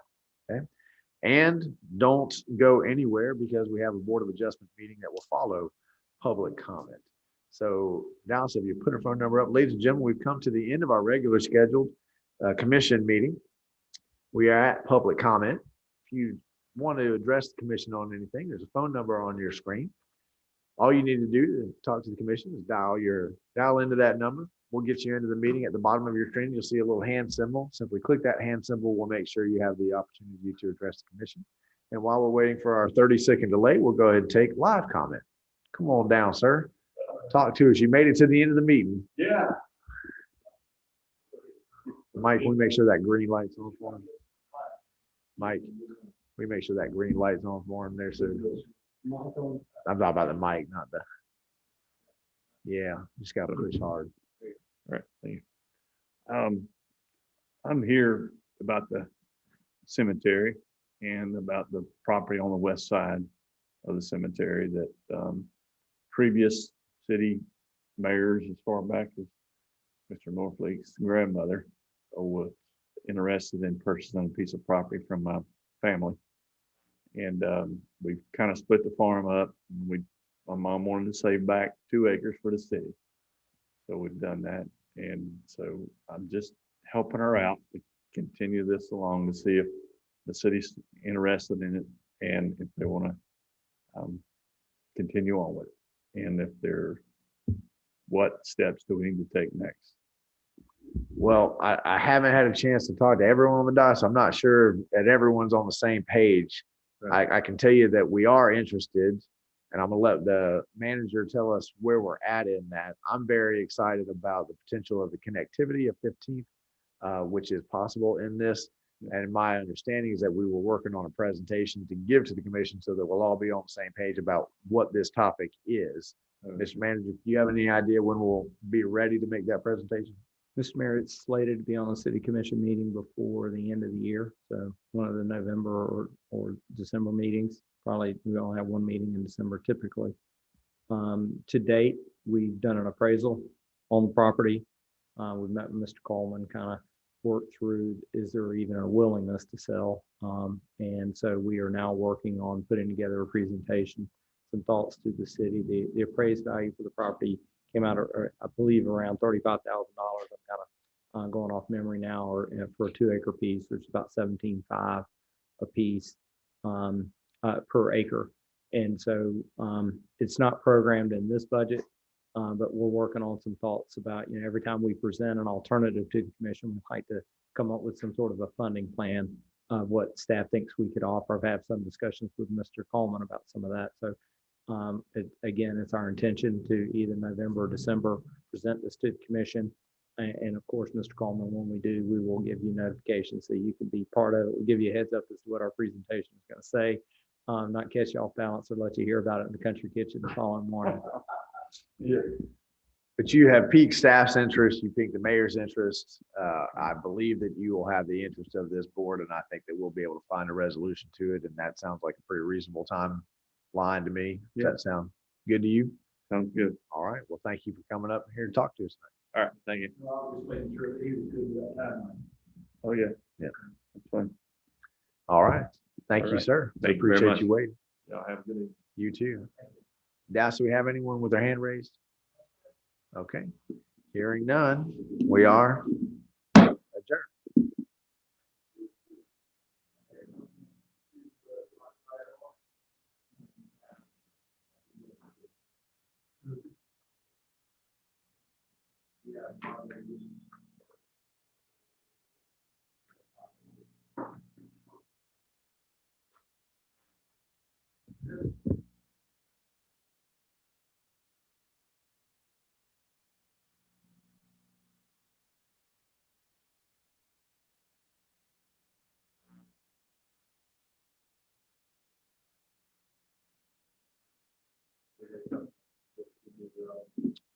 I call this Board of Adjustment meeting to order. Call for the approval of the agenda. Commission. So moved. Approval by Commissioner Martin, second by Commissioner Farnsworth. Is there any public comments on this? Got 30 seconds to state your comment. Go from there. I don't have as much to say as our mayor.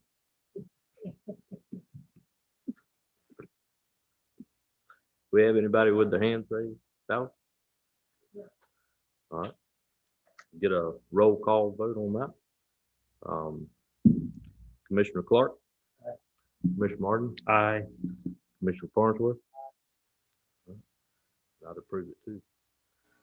The approve, huh? The unanimous vote Commissioner Coleman was not here, had stepped out for the vote. Approval of the minutes. Get a of the previous minutes from October 12th, 2020. Second. Approval of motion made by Commissioner Farnsworth, second by Commissioner Martin. Get public comments on that.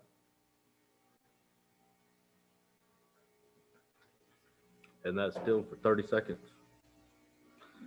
So.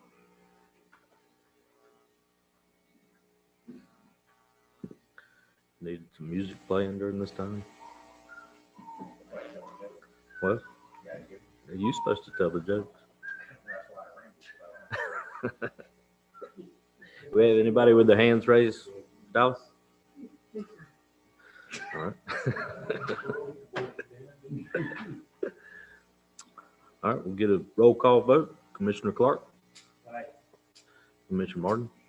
Aye. Commissioner Farnsworth? Aye. Commissioner Coleman? Aye. Unanimous vote. New business. We'll be going into a quasi judicial hearing. A petition to allow the placement of a permanent accessory structure in the side yard of an outside the permanent building setback line. Is the city attorney ready to take us through that? Yes, Mr. Chair, I'm pulling up the resolution as we speak, so I'm almost there.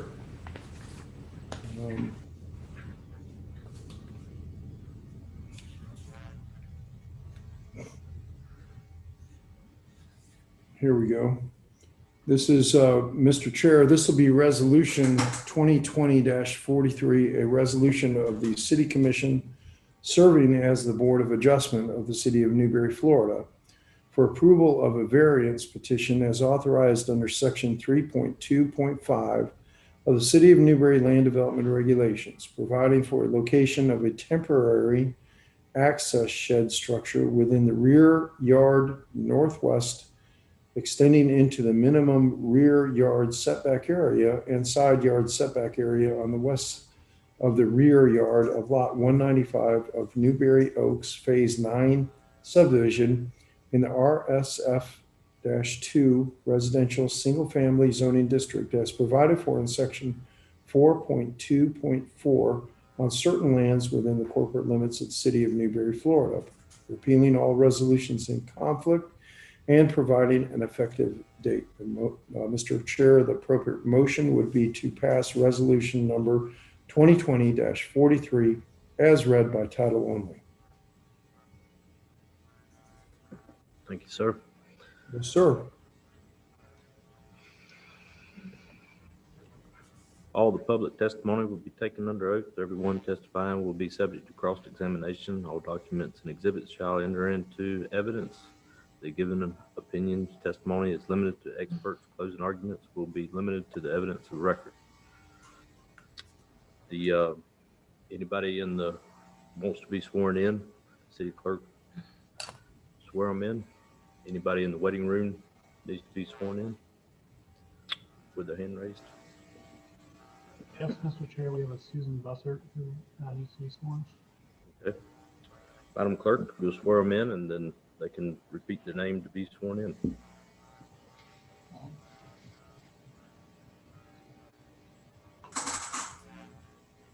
Do you solemnly swear or affirm that the testimony you're about to give is the truth, the whole truth, and nothing but the truth?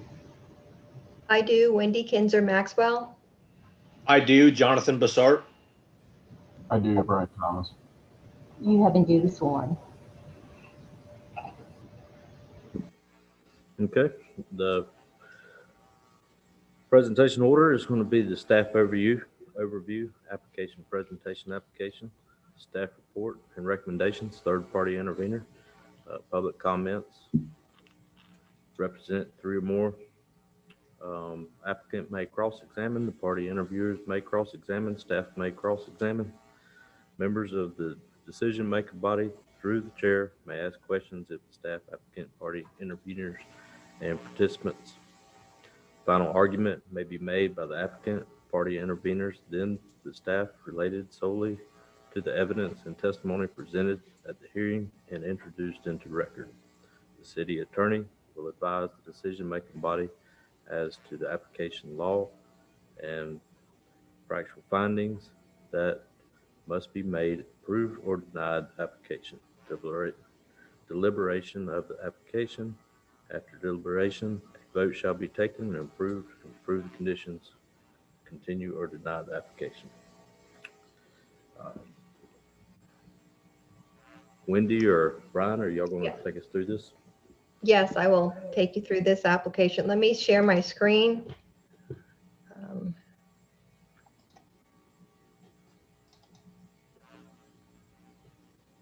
Okay. And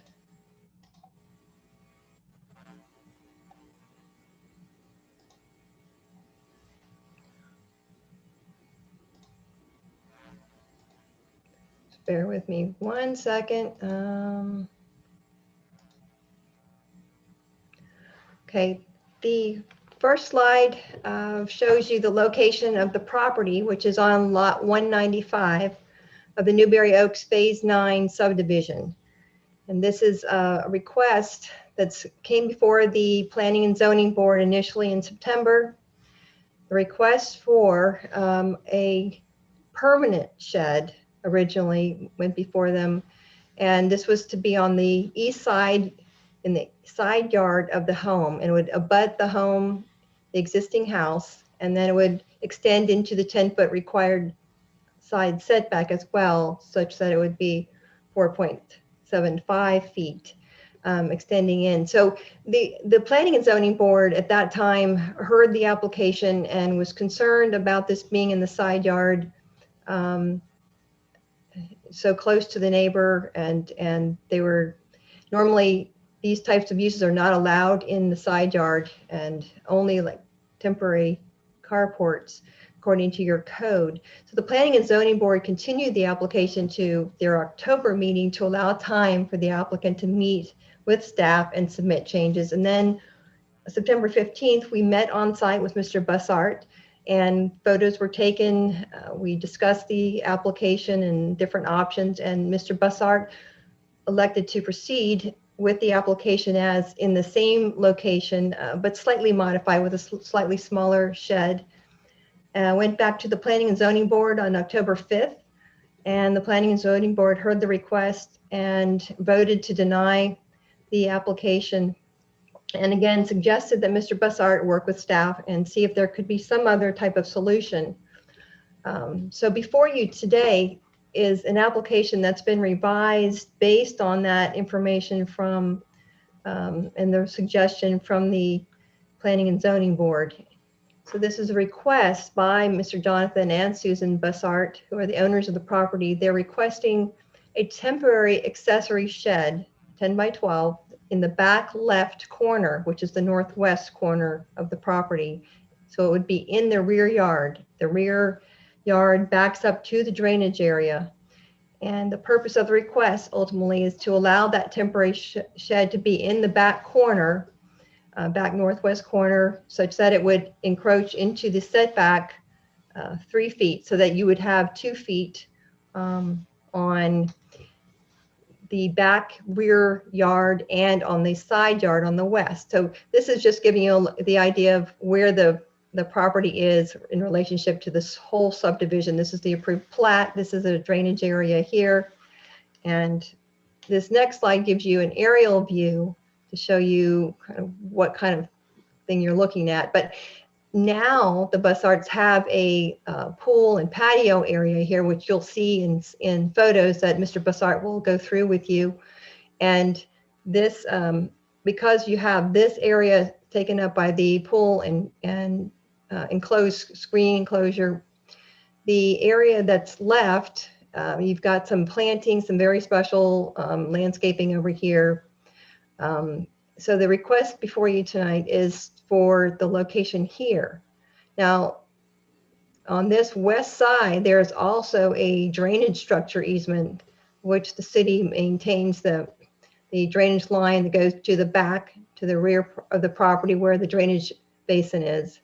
So typically you don't want to have any kind of unit on the drainage area, the drainage easement, excuse me. But the original request came over here, and because, or no, over here, excuse me, on the side yard, on the east side was the first request by the applicant. And that's the one that you heard the resolution. The resolution that was read, let me back up. I'm trying to, I want to make sure you understand that the original request, there's been a lot of work that's gone into this that Mr. Bussart has done with trying to work out something with staff and that would be approvable by the Board of Adjustment. And it's difficult because of the need for the size shed that he needs. The request was originally for this side yard. And Wendy, can I interrupt you for 1 second? Sure. Is the applicant still asking for the original request, or is No. that request off the table? If it's off the table, then I don't think you need to confuse the commission by Okay, that's by very good duplicating point. the applications. If he is still asking for the original, that's a separate question. Okay, then the request is for in the back northwest corner. So this would be the location. There is a drainage easement that runs along the west, and that it would be the concern that staff has with that location. But it is a temporary shed that's being requested. A temporary shed. This is the original request. This is the request before you tonight for this location in the northwest corner. And I will let Mr. Bussart take it from here to talk about his application. And then I can explain the staff recommendation and what the concerns are and what your options are. Mr. Bussart, before you start, you want to do ex parte now? Before we move on, is there any ex parte the commission would like to have? Commissioner Clark? No. Commissioner Martin? No, sir. Commissioner Farnsworth? None. Commissioner Coleman? None. And I have none myself. All right. Mr. Bossart? Hi, good evening, everybody. Just quick microphone check. Can everybody hear me? Yes. Okay, thank you. First off, I want to thank everybody for taking the time. I know it's probably already been a long day for everybody with the meeting, so I'll try and be brief. Just to give you a quick layout, in the northeast corner was one location that was proposed because of the drainage easement. However, my family has heirloom palms that are planted here from my uncle's tree farm, who is now deceased.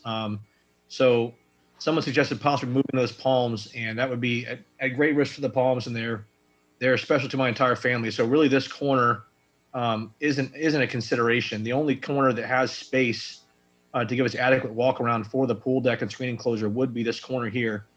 I've talked with Wendy at great length, and everyone's been very helpful working through this. And I fully understand that this is a temporary structure, and if the need ever arose to move it due to work on that drainage system, I would fully comply and have no problem moving that to another temporary location while the work was completed. So I understand what I'm asking for. I understand what the city has recommended.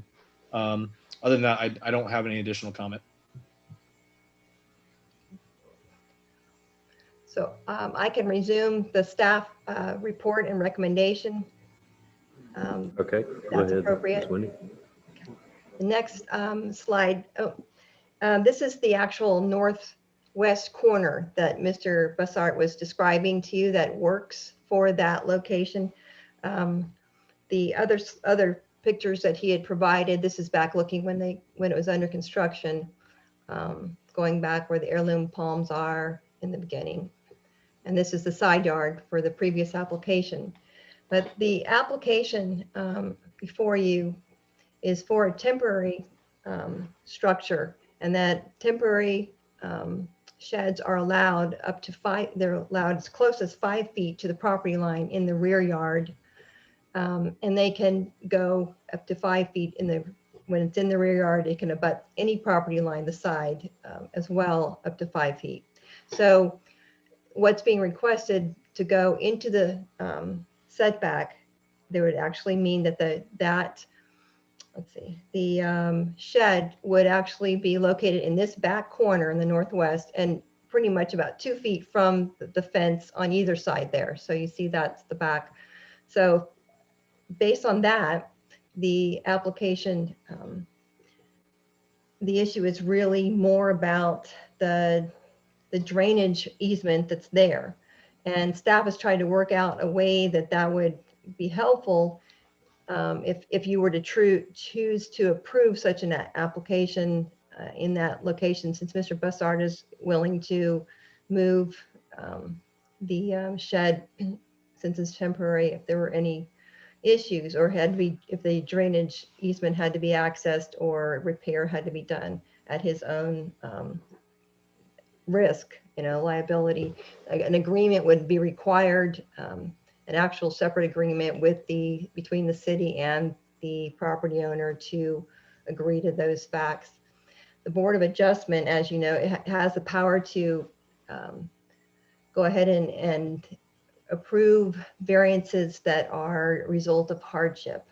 And in this case, this is the temporary structure shed that's not permanently mounted on a foundation, and it is in the rear yard as allowed by the zoning regulations. The question before you is really whether it can go within those setbacks on the side and the rear.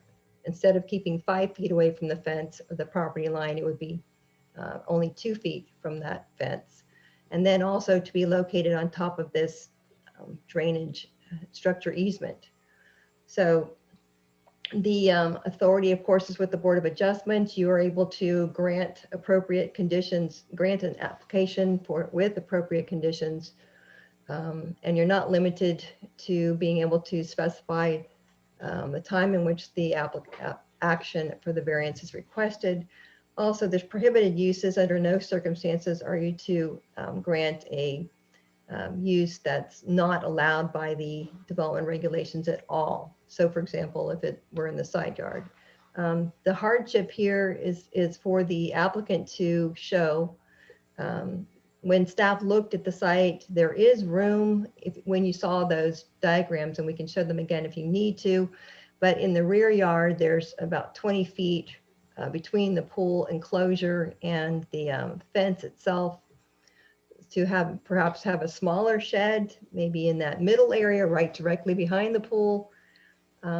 So technically there's room or to go with a smaller shed, but the applicant, you heard his arguments and concerns about why it's necessary to go in that location. The key is that a variance can be granted the very minimum type of variance that's needed. So as long as it's not contrary to the public interest, the Board of Adjustment can grant such. The limitations, of course, if they were denied, they would have to wait a year to come back in and apply for a similar request. Staff is recommending denial of the resolution of the application because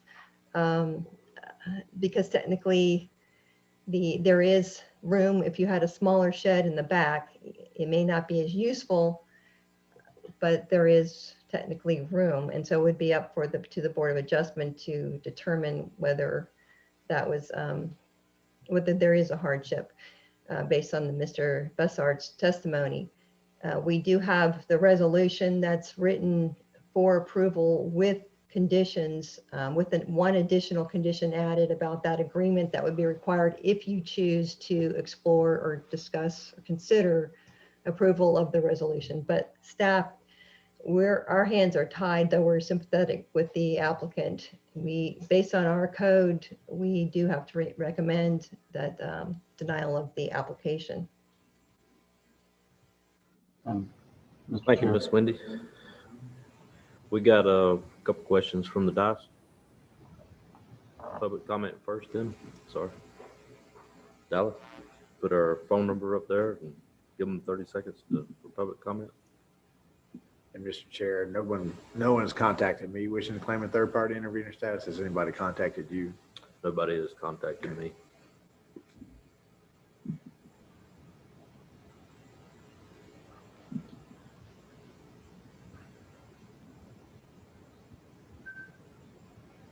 I just think it's his home.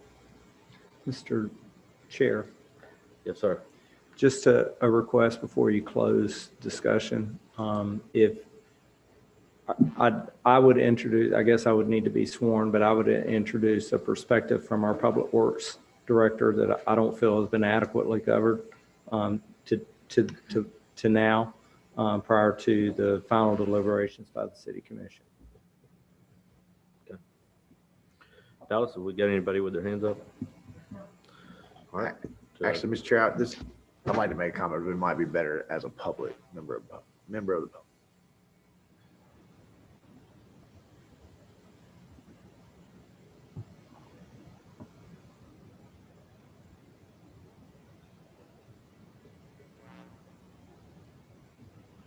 Good evening, Commissioners, Mr. Chair. My name is George Marlowe, and I actually serve as the liaison on the P&Z for this board. And I wanted to step off the dais because I'm not sure the level of appropriateness for me to make this comment. The P&Z's hands were tied when it came to this issue, and you just heard staff say their hands are tied. I think the original plan as a member, as a citizen of Newberry, was a better plan than the plan that's in front of you now that is also being recommended for denial. The applicant has been over backwards trying to meet our requirements. The permanent structure that he was willing to build onto his house and tie it in and make it look like an addition to his house, which would have been on the side, would, I think, enhance the neighborhood much more than a temporary structure in the back corner would. So we've got a situation here where we've written our ordinances that are actually encouraging people to buy temporary sheds, even when they are willing to build on a permanent addition to their house. So all of the plans for the original, they're still there. The staff has gone out and done a site visit. And I think everyone, including the P&Z members, have said that they like that plan. They wish we could go forward with that plan. They feel that their hands are tied. There was some frustration from the P&Z that we spend a whole lot of time talking about setbacks and sheds. And there was some frustration that we've written the ordinance to end up pushing people towards these temporary structures when they're willing to build the permanent. So as a resident and a citizen of Newberry, I would much prefer people to build onto their house in an attractive way that makes the house look like it's looks more attractive than to continue to add these temporaries, especially given that the new proposal is not a great location either. Thank you for listening. Thank you, sir.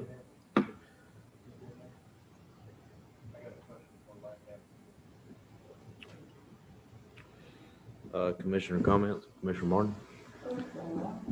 No, you're second.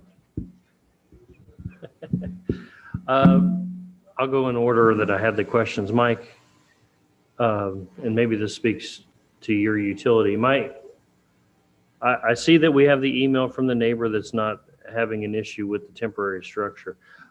I have a question with regards to depth of anchoring of this of the shed. Would that even, do you know how deep that pipe is?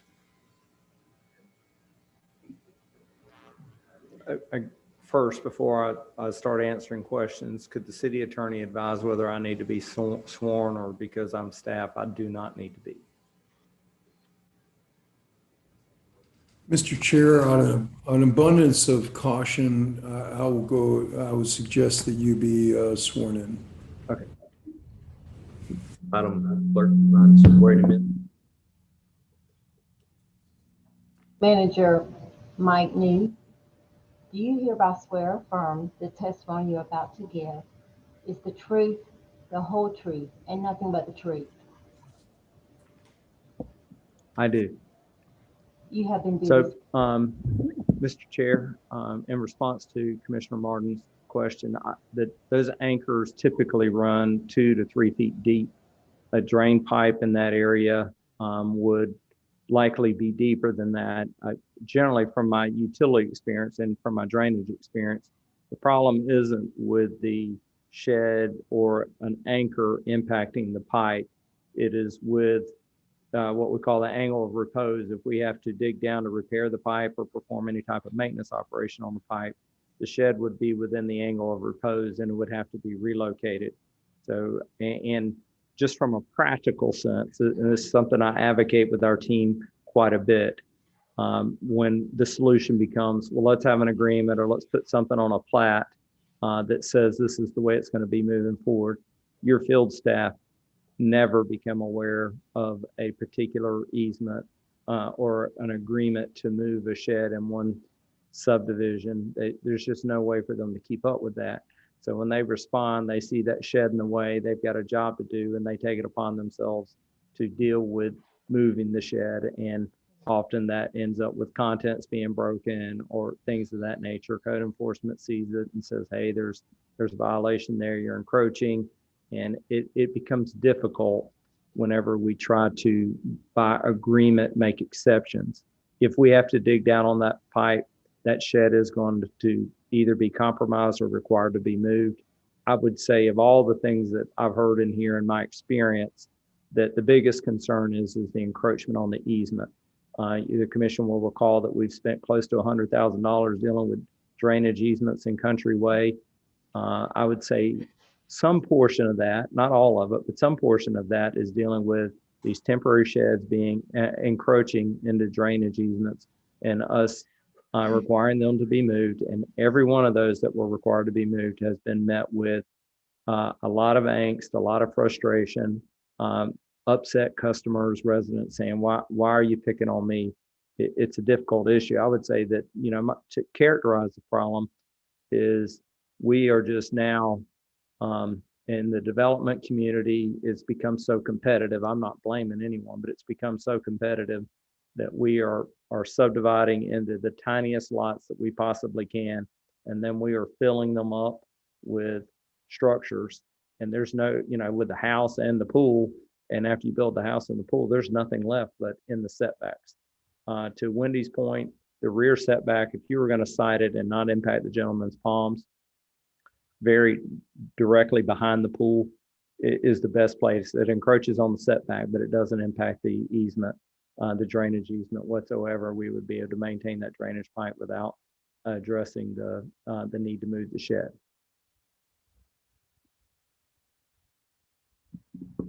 Any more questions? My second question had to do with if the P&Z was agreeable that the permanent was better, why has it even come back to us? This issue is always headed to you. The P&Z is just an advisory board. So, and there were two issues. I want to make sure that I'm appropriately relating their messages. The first is they all have expressed that that's a better plan. It's a more attractive plan. They appreciate the applicant's willingness to do everything that they can. They delayed it one time to send staff to do the site visit to see if we could figure out what that would actually look like. Many times staff has said, our hands are just tied here. And then in the second meeting, it became apparent that trying to figure out if this was going to be okay on the fly, the P&Z was uncomfortable with. And so they said, we're going to recommend denial.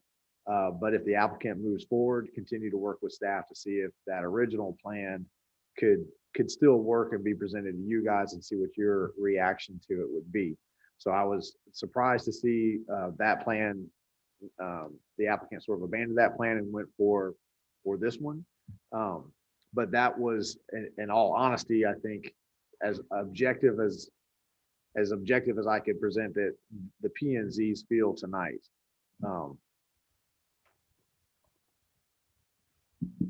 Excuse me, Mr. Chair. To anyone, do we have the original plan in the backup? Wendy, do we have the original plan? Yes, I do have those. And I also have slides showing the recommended conditions for the original proposal, if it were to be approved, and as well as conditions for this one. So yes, we can look at that if you would like. And those photos do also show the location of on the side, and Mr. Bussart could speak to that. The issue really, I mean, if I might, the problem is in your code, it says under accessory uses and structures, it specifically says that they shall not be located in the front, side, or waterfront yards, but may be located in rear yards, not less than, and then goes on about the not less than 10 feet. And then for temporary structures, they can go closer. But the issue became can you allow something in the side yard as well, at all, other than open carports, which are temporary? It's something that really our code that we're looking at and addressing in the LDR update as well, because this is just not the best way to address these things and not the best way to encourage what we'd like to see out there. Any more questions? I'll just defer to my friend. Commissioner Coleman? All right, so I guess, I went out there and looked. Remember if it was Friday or Thursday, but, we got this on Thursday, didn't we? Yeah. Well, in my mind, I was thinking, well, there's a transform. I'm just remembering what was built because I was renting in there while my house was built.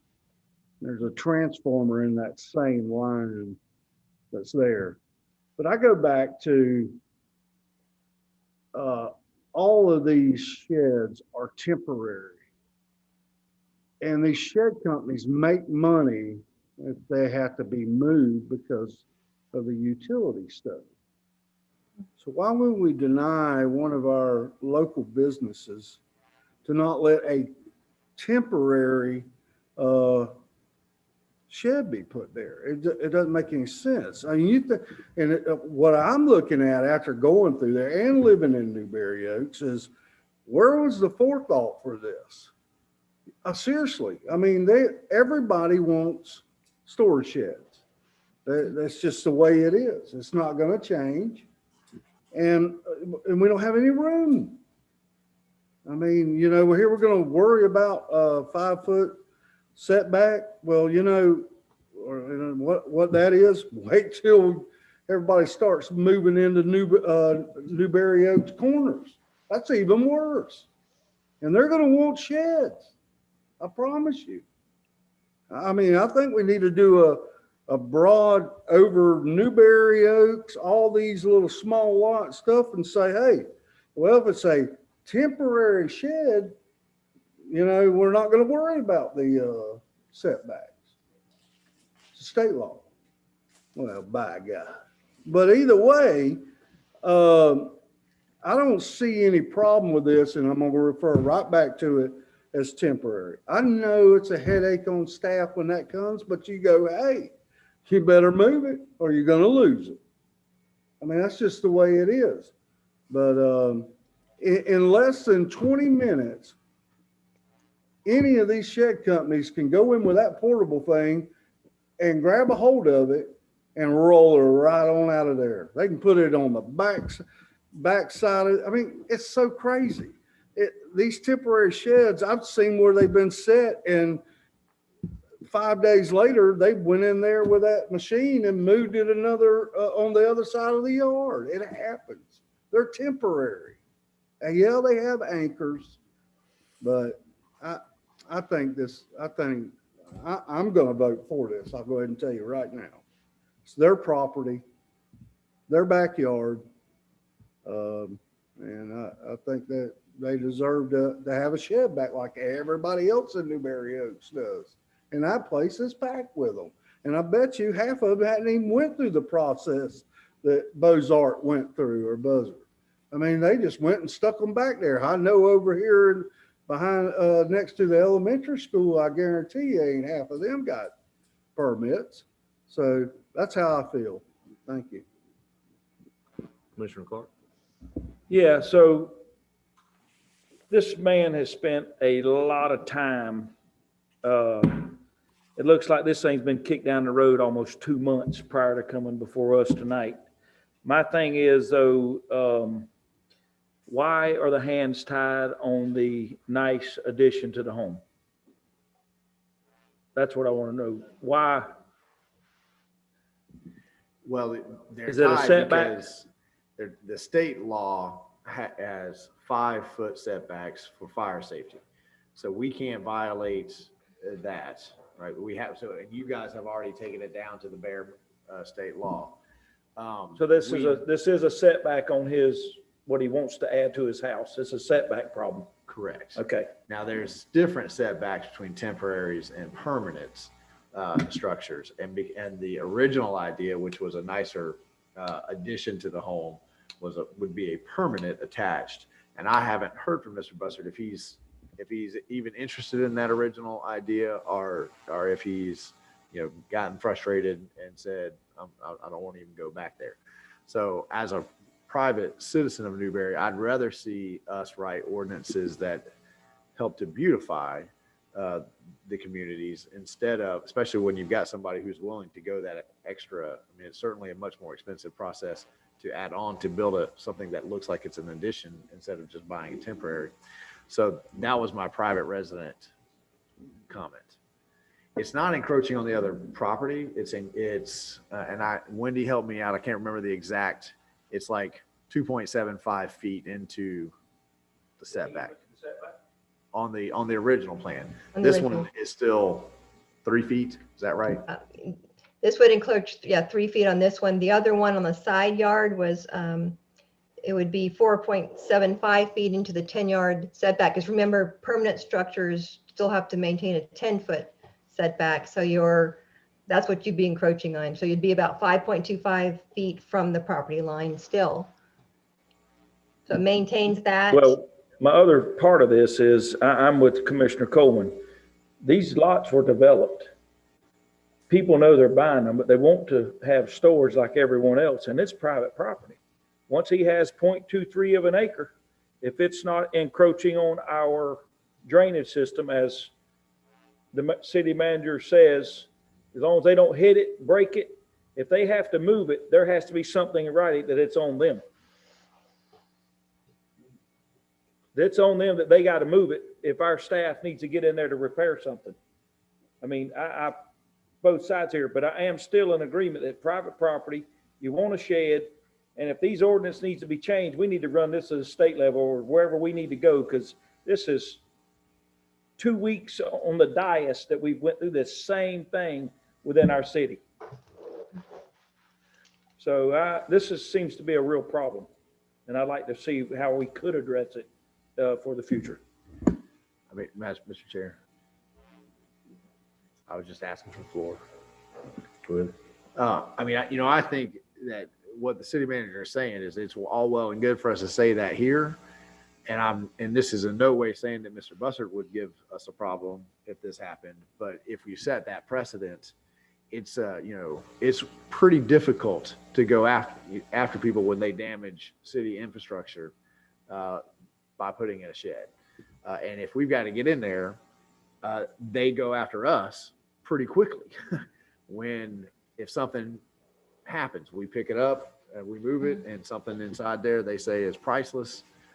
So, I would really like to hear from the applicant about, the original idea. And if there's a time, I understand, I hear what Commissioner Clark is saying, and I hate to ask the applicant to come back. That original plan had a host of conditions that staff had worked with the applicant. Applicant had agreed to all of them. And it is a shame, because this applicant is working as hard as he can to work with the city. He's done everything that we've asked. He's come up with 3 or 4 iterations of how to get this thing done. If he doesn't want to go back there, then, I am sensitive to putting it on top of the easement. I think that's Well, I think this should be looked at, and let's get a resolution some way. There's a drainage ditch behind them. There's a drainage pond. It's just vacant. At what point do they have to go back to the subdivision plat?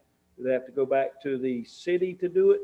Who do they have to go to move that shed further toward that, or can they?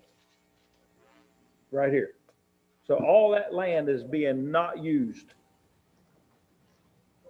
I mean, I understand what you're saying, Mr. Mayor, about being a part. I don't want to be in a lawsuit, but I want to try to help them.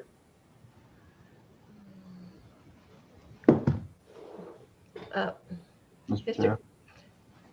Brian, Wendy, you have the floor. Okay, thank you.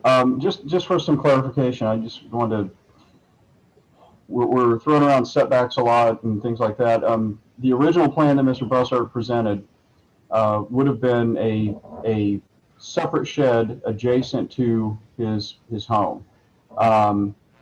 As a separate shed, if it's within 5 feet or less of the residence, then it would have to meet the fire code for fire safety and 1 hour separation times and that kind of thing, which Mr. Bussart said he was willing to do.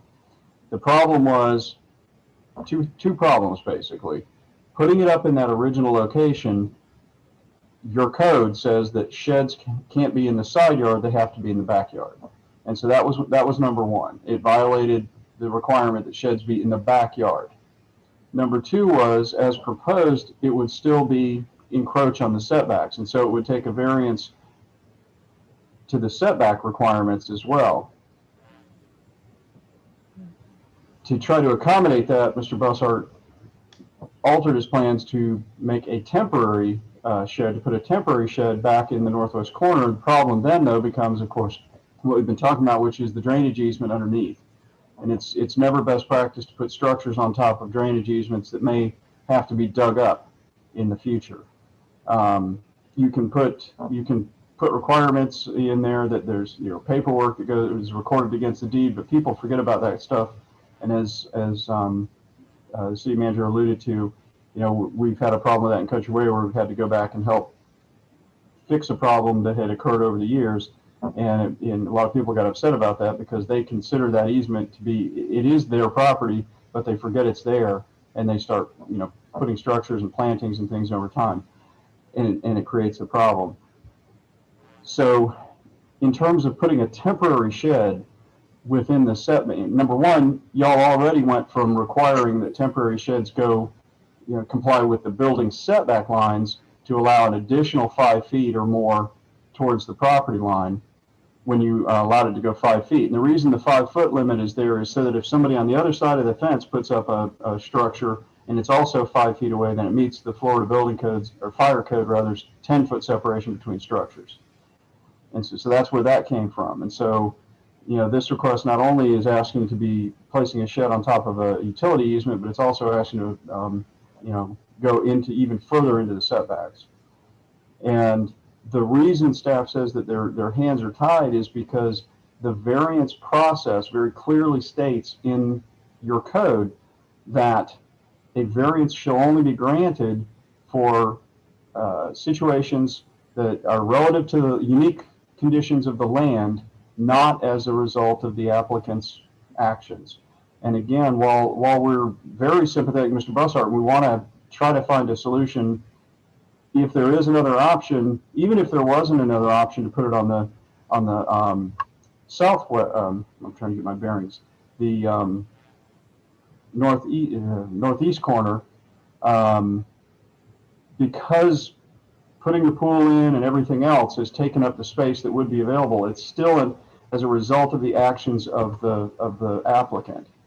And so, and not as something that's unique to the property. The only reason the situation is now unique is because of actions taken by the applicant. And so that's, why we're saying that our hands are tied. As far as now, he could potentially make an actual addition to the house rather than a freestanding shed with separation. That would be, I think that would have been doable. The issue there was it's still the size that he wanted to make it, put it into the setback lines. And so it still would require an additional variance to the setback lines, even as an addition. If it was an addition, the commission could look at it, or the Board of Adjustment rather, could maybe look at it as a structural addition of storage space, not necessarily a shed. It would be part of the house. And so if he could satisfy the setback issue on that with a little bit narrower shed as an attachment, or not shed, but an attachment in addition to the house, that might be the best option. Then it's not violating setbacks, and it doesn't require a variance for that, and it's not being placed over an easement or in some other area of potential jeopardy. Mr. Chair, just to clarify, what Brian is saying is, if it's an attached storage room, right? And what the applicant has said is, I will make it look like an addition to the house. So, and I'm not exactly sure, if it's if it is affixed to the house and it looks like it's an add-on to the house, I'm not really sure. At that point, now we're really getting into the minutia between an attached storage shed and an addition to the house. I mean, it's going to serve, in essence, the same way. I guess it won't be air conditioned, right? So maybe that's the difference here. But it certainly seems to me like a better option than putting it over the utility easement. But again, the applicant may be sitting there wringing his hands saying, I don't want this anymore. Move on. Mayor Marlowe, I can actually speak to that if you'd like me to.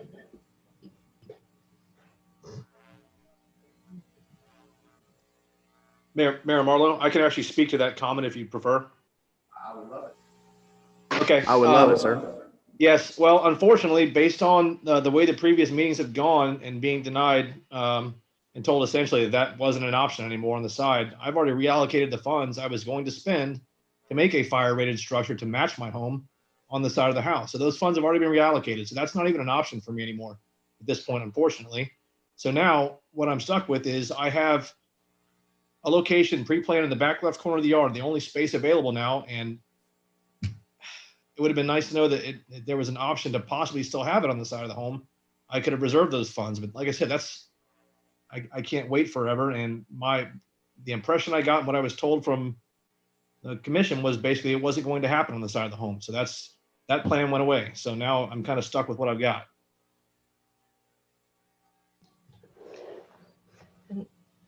Mr. Chair, also, if I might add that the variance that was being requested for in the side yard was to place it in the side yard at all, because you'd have to approve that, which is specifically prohibited.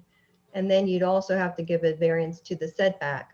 So with that indication from the Planning and Zoning Board, that's the difficulty. It could be constructed, though very expensive, but Mr. Bussart was willing to do whatever cost it would take at the time to do it as an addition or as a unit that would be abutting the home and just meet the fire code, the building code.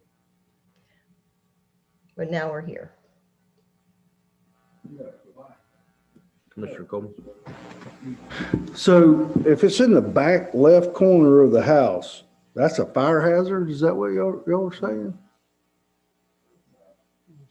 Just the side? No, sir. Not the back? It's not the fire issue for the backyard. And that's the drainage easement. That's the issue of it being on top of that. So if you were to approve something like that, which we don't advise doing that, but if you were to, we do have conditions that you can consider that have language for this agreement. The concern is if there's an agreement against the deed that says they'll move it if there's an issue, to make sure that that is followed. And that doesn't always happen. Any other questions on this? Commissioner Farnsworth. If you have an agreement with the current owner and the property switches possession, does that agreement continue on, or how is that going to be fulfilled? Yes, the agreement would go with the land, it would be against the deed with that property filed with the property appraiser. Any more questions from the dais?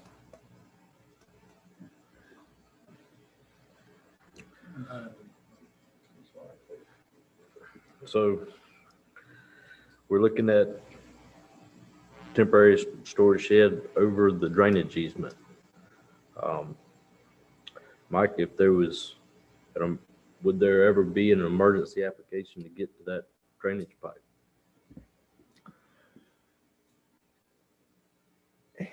I would say that it's doubtful, but you never know. I mean, the types of emergencies that arrive in utility work, when things fail and they need to be addressed quickly, we address them quickly.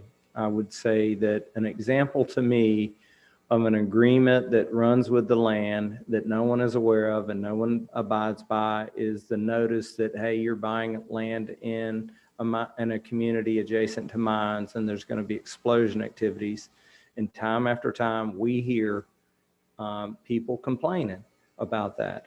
And I will tell you that if we have that agreement, and it won't be the first in my career, that within 6 months from now, not one person on your staff that would actually be performing the work, I may recall it, Brian and Wendy may recall it, and the city attorney may recall it, that the people that are asked to do the work, they don't check in with me and say, hey, we've got a failed pipe and we're starting to see ground erosion around here, and we know that means that pipe is failing for some reason.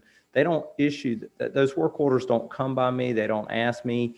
Oftentimes the department head won't know about it. It'll be all the way down to the supervisor that's performing the work that will be asked to know about these individual agreements that run with the land and that are on file at the county clerk's office, but your staff just won't know about.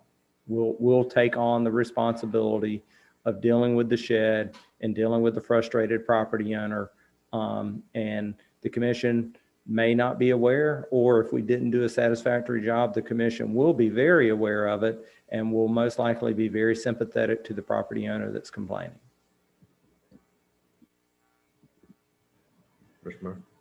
Wendy, what is the size of the shed that the applicant could get in the middle behind which is what staff's recommendation? What was the size of that shed?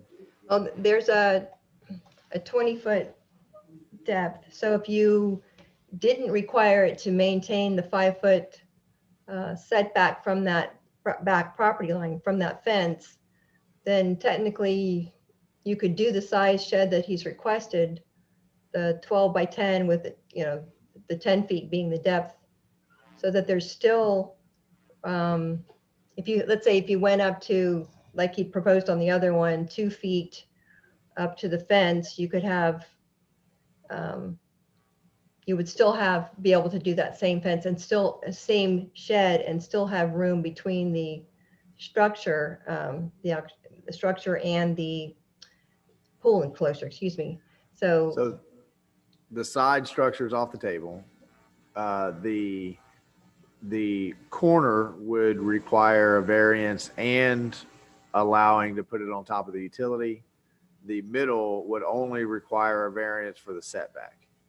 Am I hearing that right? That's correct. Mr. Busser, is there a reason you have a strong objection to the middle orientation? My only objection to the middle is it basically would be sitting in the narrowest part of my backyard, in very close proximity to the screen enclosure. That would be my biggest gripe. Additionally, I mean, I don't know. I'm not going to go into opinion. My opinion is that's a really cruddy place to put it in terms of appearance when I'm putting in all the money I've spent on a brand new pool and enclosure to have a shed butted up to the enclosure right at my new pool. So that's a personal thing. You may not see it that way. It may not be important to the board, but that's very frustrating to me. I would, if it absolutely came down to it, if the city would grant a 0 lot line easement to the very back edge of my property, I can probably manage to fit a shed back there in that space right up to the 10-foot drainage easement. I'd have to survey it and make sure. I'm pretty sure that would be feasible, but I'd have to have a 0 lot line to my back property line for that to work. Otherwise, there physically isn't enough space to put the size shed back there that I need. Okay, just want to make sure that I understood the options there. And I just want to say we all share your frustration. I know we all like our homes to look nice. So, Chair. So, like I said, this is 2 in 2 sittings. This is our second one. Each one of them have been on a drainage pond. I heard Brian say we have the codes. I hear the mayor say it's a state code. What is it? Is it our code, Brian? Is it a state code? So we can clarify this. And if it's a drainage ditch, why can't we shoot it to the fence? There's nothing back there. I can see encroaching on people's yards, but it is a green space. It's a non-usable area. What's the problem on that side? Nothing's there. There's no encroachment. There's no nothing. Brian, you want to take the difference between the state and the, Yes, Mr. Chair, you've got both in play here. You have some city codes in play and you have some state codes in play.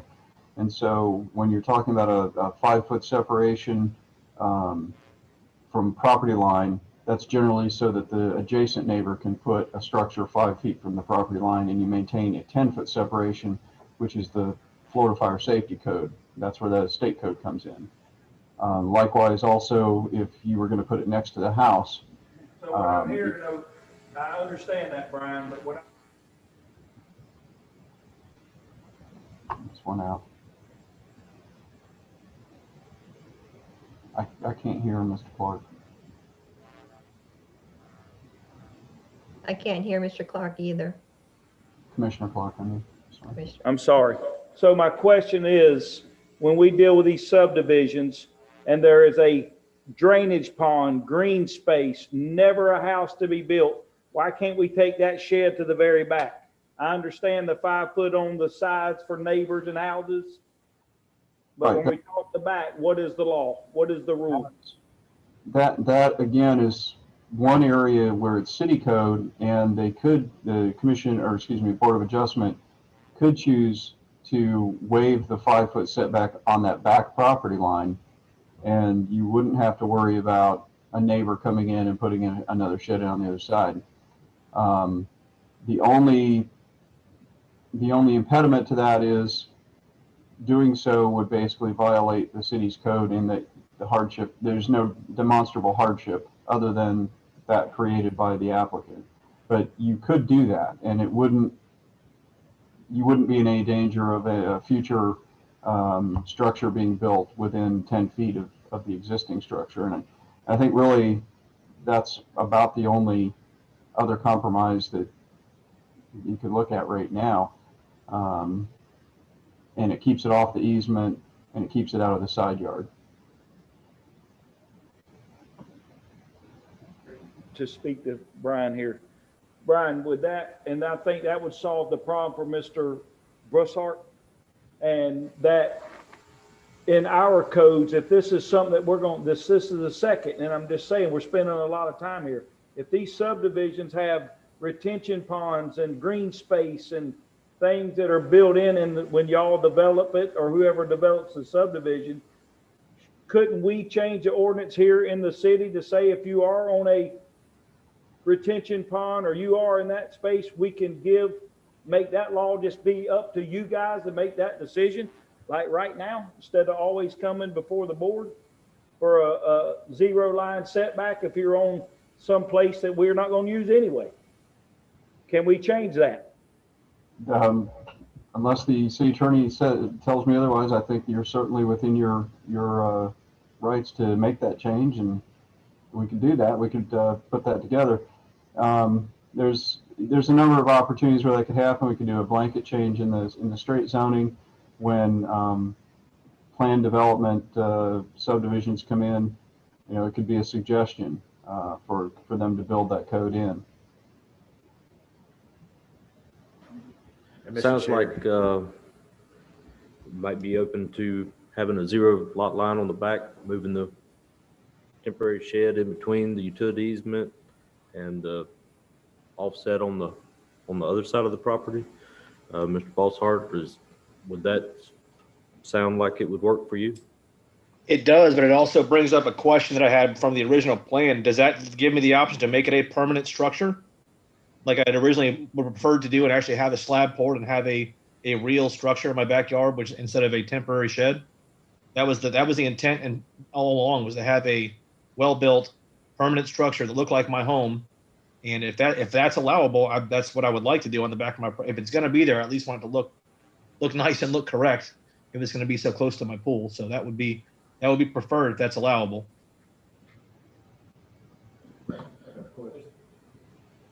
Well, but I thought this whole thing was set because it's temporary. I mean, are we fixing to dive into something that's even more? Mr. Chair, we're exactly where the P&Z was, where we had come to a compromise, and then we thought we had a plan, and then we kind of changed a little bit, and then people started feeling like we were negotiating on the fly and figuring this thing Right. out. So, what I would suggest is that's what the applicant wants to do, and now he knows that the zero lot line is on the table. I know it's not what anybody wants, and I don't know that he needs to go all the way back to the P&Z, but I think he needs to go back to staff so that we can see what it looks like and we can understand the ramifications of, because again, we always set precedent with whatever we do, and that's kind of what we have to also think about. So, Mr. Busser, if you want to be done, I certainly understand that. If that's really what you want, then, and the board is free to disagree with me, but that would be my suggestion.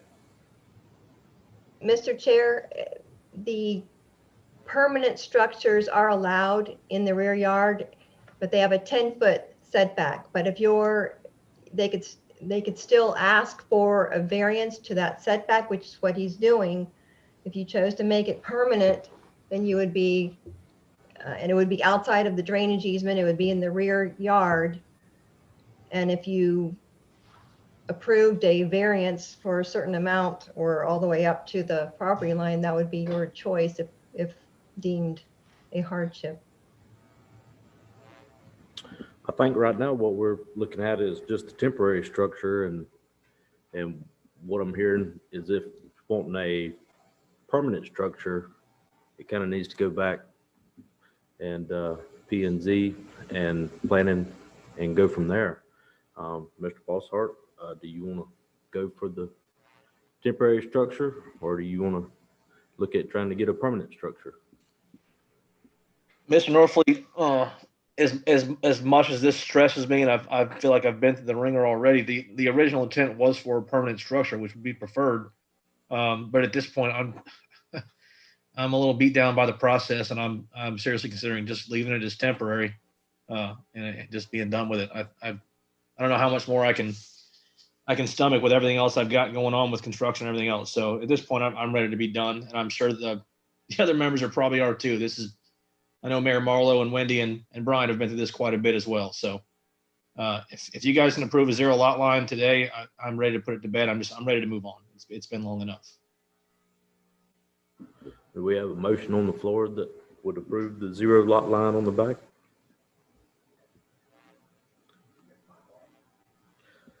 I guess we need the final arguments from Wendy or Brian.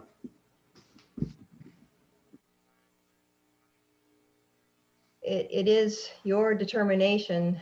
If you determine there is a hardship and you choose to approve a zero lot line, or essentially that you will allow it to be built up to the property line, that can be done. And knowing that the detention area behind it is what's there, and it's not another home, there's not another issue with maintaining 10 feet between two structures. So I think that's something that you could definitely approve if you chose to and found that there was a hardship.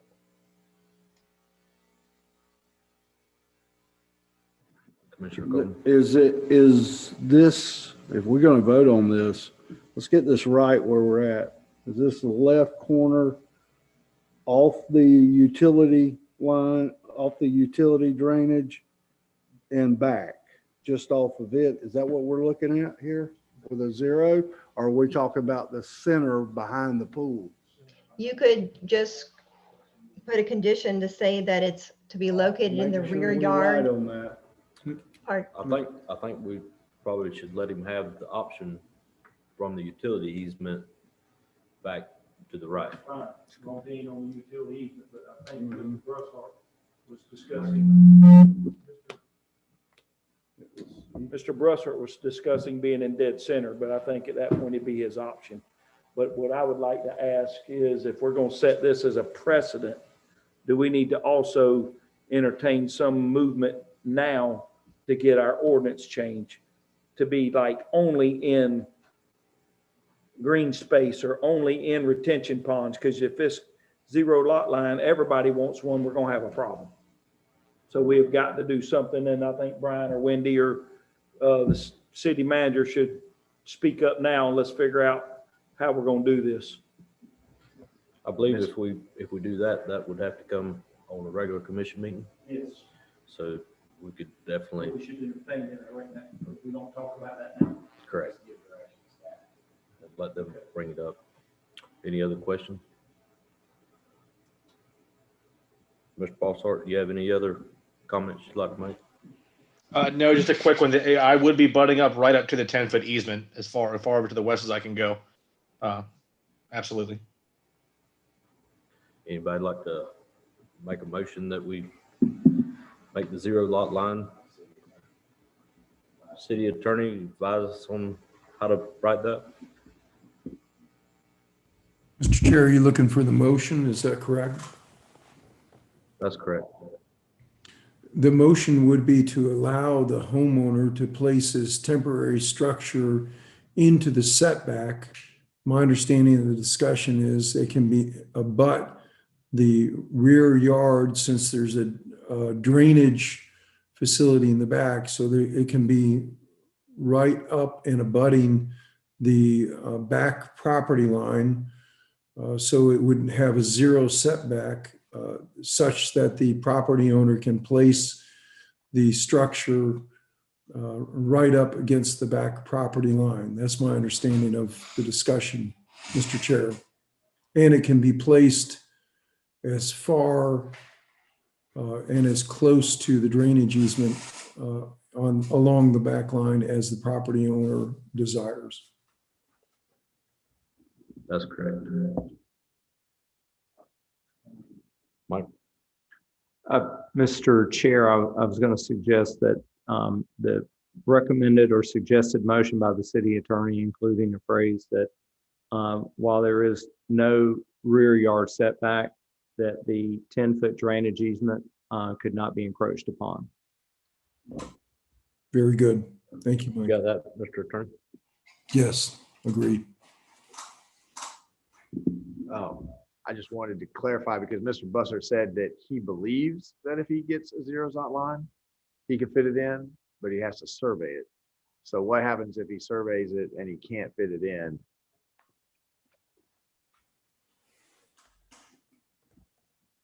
Are we just going, is the null and void at that point? Or are we just going with the approximate? Mr. Bossart, you want to address that? Yeah, my opinion is that it will fit. I'll have to shift it 90 degrees so it's going to go lengthwise along the fence. And as it's a temporary shed, but I will be constructing it myself, so I can customize it to whatever dimension I have to. I feel like there is enough space, but the plan can change. But I have no issues with approving at this point the way it's going to be. I'll adjust my plan if I have to make it fit at this point. Anybody else got any questions? We have a motion on the floor for the motion that city attorney has. City attorney, can you advise us of the law? Mr. Chair, you've heard from the landowner this evening who's talked about the factual basis for his petition for variance. You've heard from Wendy Kinzer Maxwell as well as Brian. So you've had the substantial and competent evidence before you along with your land development regulations. So that all composes the substantial and competent evidence for you to make your decision this evening.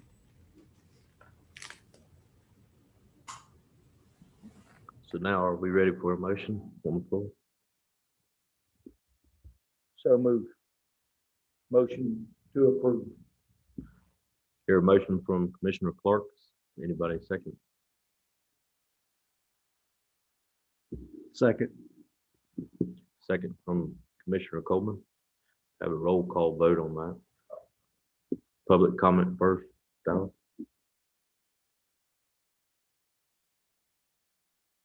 You got 30 seconds to raise your hand in the public comment section.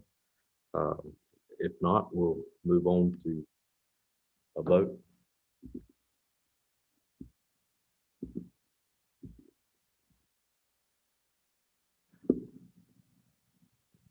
Dallas, we have anybody with their hands raised?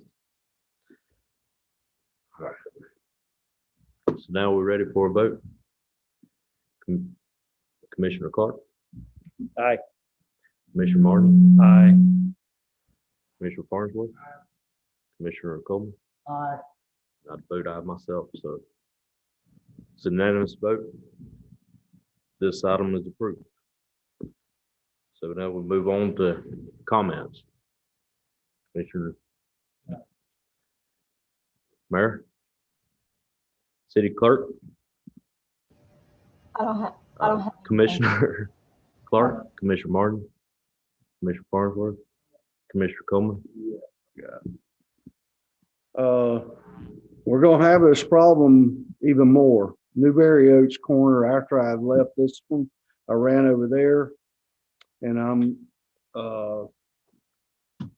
afraid this is just gonna carry on. I don't know about all these other subdivisions that are coming in, but I left there and then I went by the shed store and I believe he already has somebody that is already set to build their house, and went by and asked him about a shed. Does that mean they're buying one there or they're even going to do it? But that brought concern to me, is that what are we going to do? I think staff's already been directed on some stuff, but I think it's imperative that we get ahead of this quickly. So, because well, my other question was, is Newberry Oaks yeah, is it a HOA? So we're going to have that, huh? No, it is not. Is that eliminating sheds in the encumbrances there? Does anybody know? Mr. Chair, I was Yes. told by Gary Weisman, the developer for Mr. Newberry Mayor, Oaks. Mr. Commissioner Coleman, I'm not sure what their deeds and covenants say. I think a standard deed and covenant is that you have to comply with the setbacks that are in the plat. That's the official document. I'll mention to the commission again, our land development regulations set up minimum setbacks, side, front, rear, but developers often propose more for whatever look they're going to achieve. They propose them. We see them on a plat. They're at our minimum or larger. We recommend approval. The commission approves them, and then the property owners then start coming in and say, well, that's too encumberancing. I did some quick math that the lot that Mr. Bassart purchased was 10,200 square feet. After you eliminate all the setbacks, he had 5,200 square feet to fool with, which was 51% of his lot was buildable within the setbacks. But 5,200 square feet will accommodate a lot of house and a lot of pool and enclosure. But usually these things are kind of hodgepodge. But again, to me, it all comes down to trying to squeeze one more lot out of this subdivision from a developer's perspective, trying to make it economical. And I'm not saying developers are being greedy, saying it's a competitive market out there. And those are the things that developers do to try to make any type of development affordable, both for themselves and for property owners. That's all I got. I have no comments. I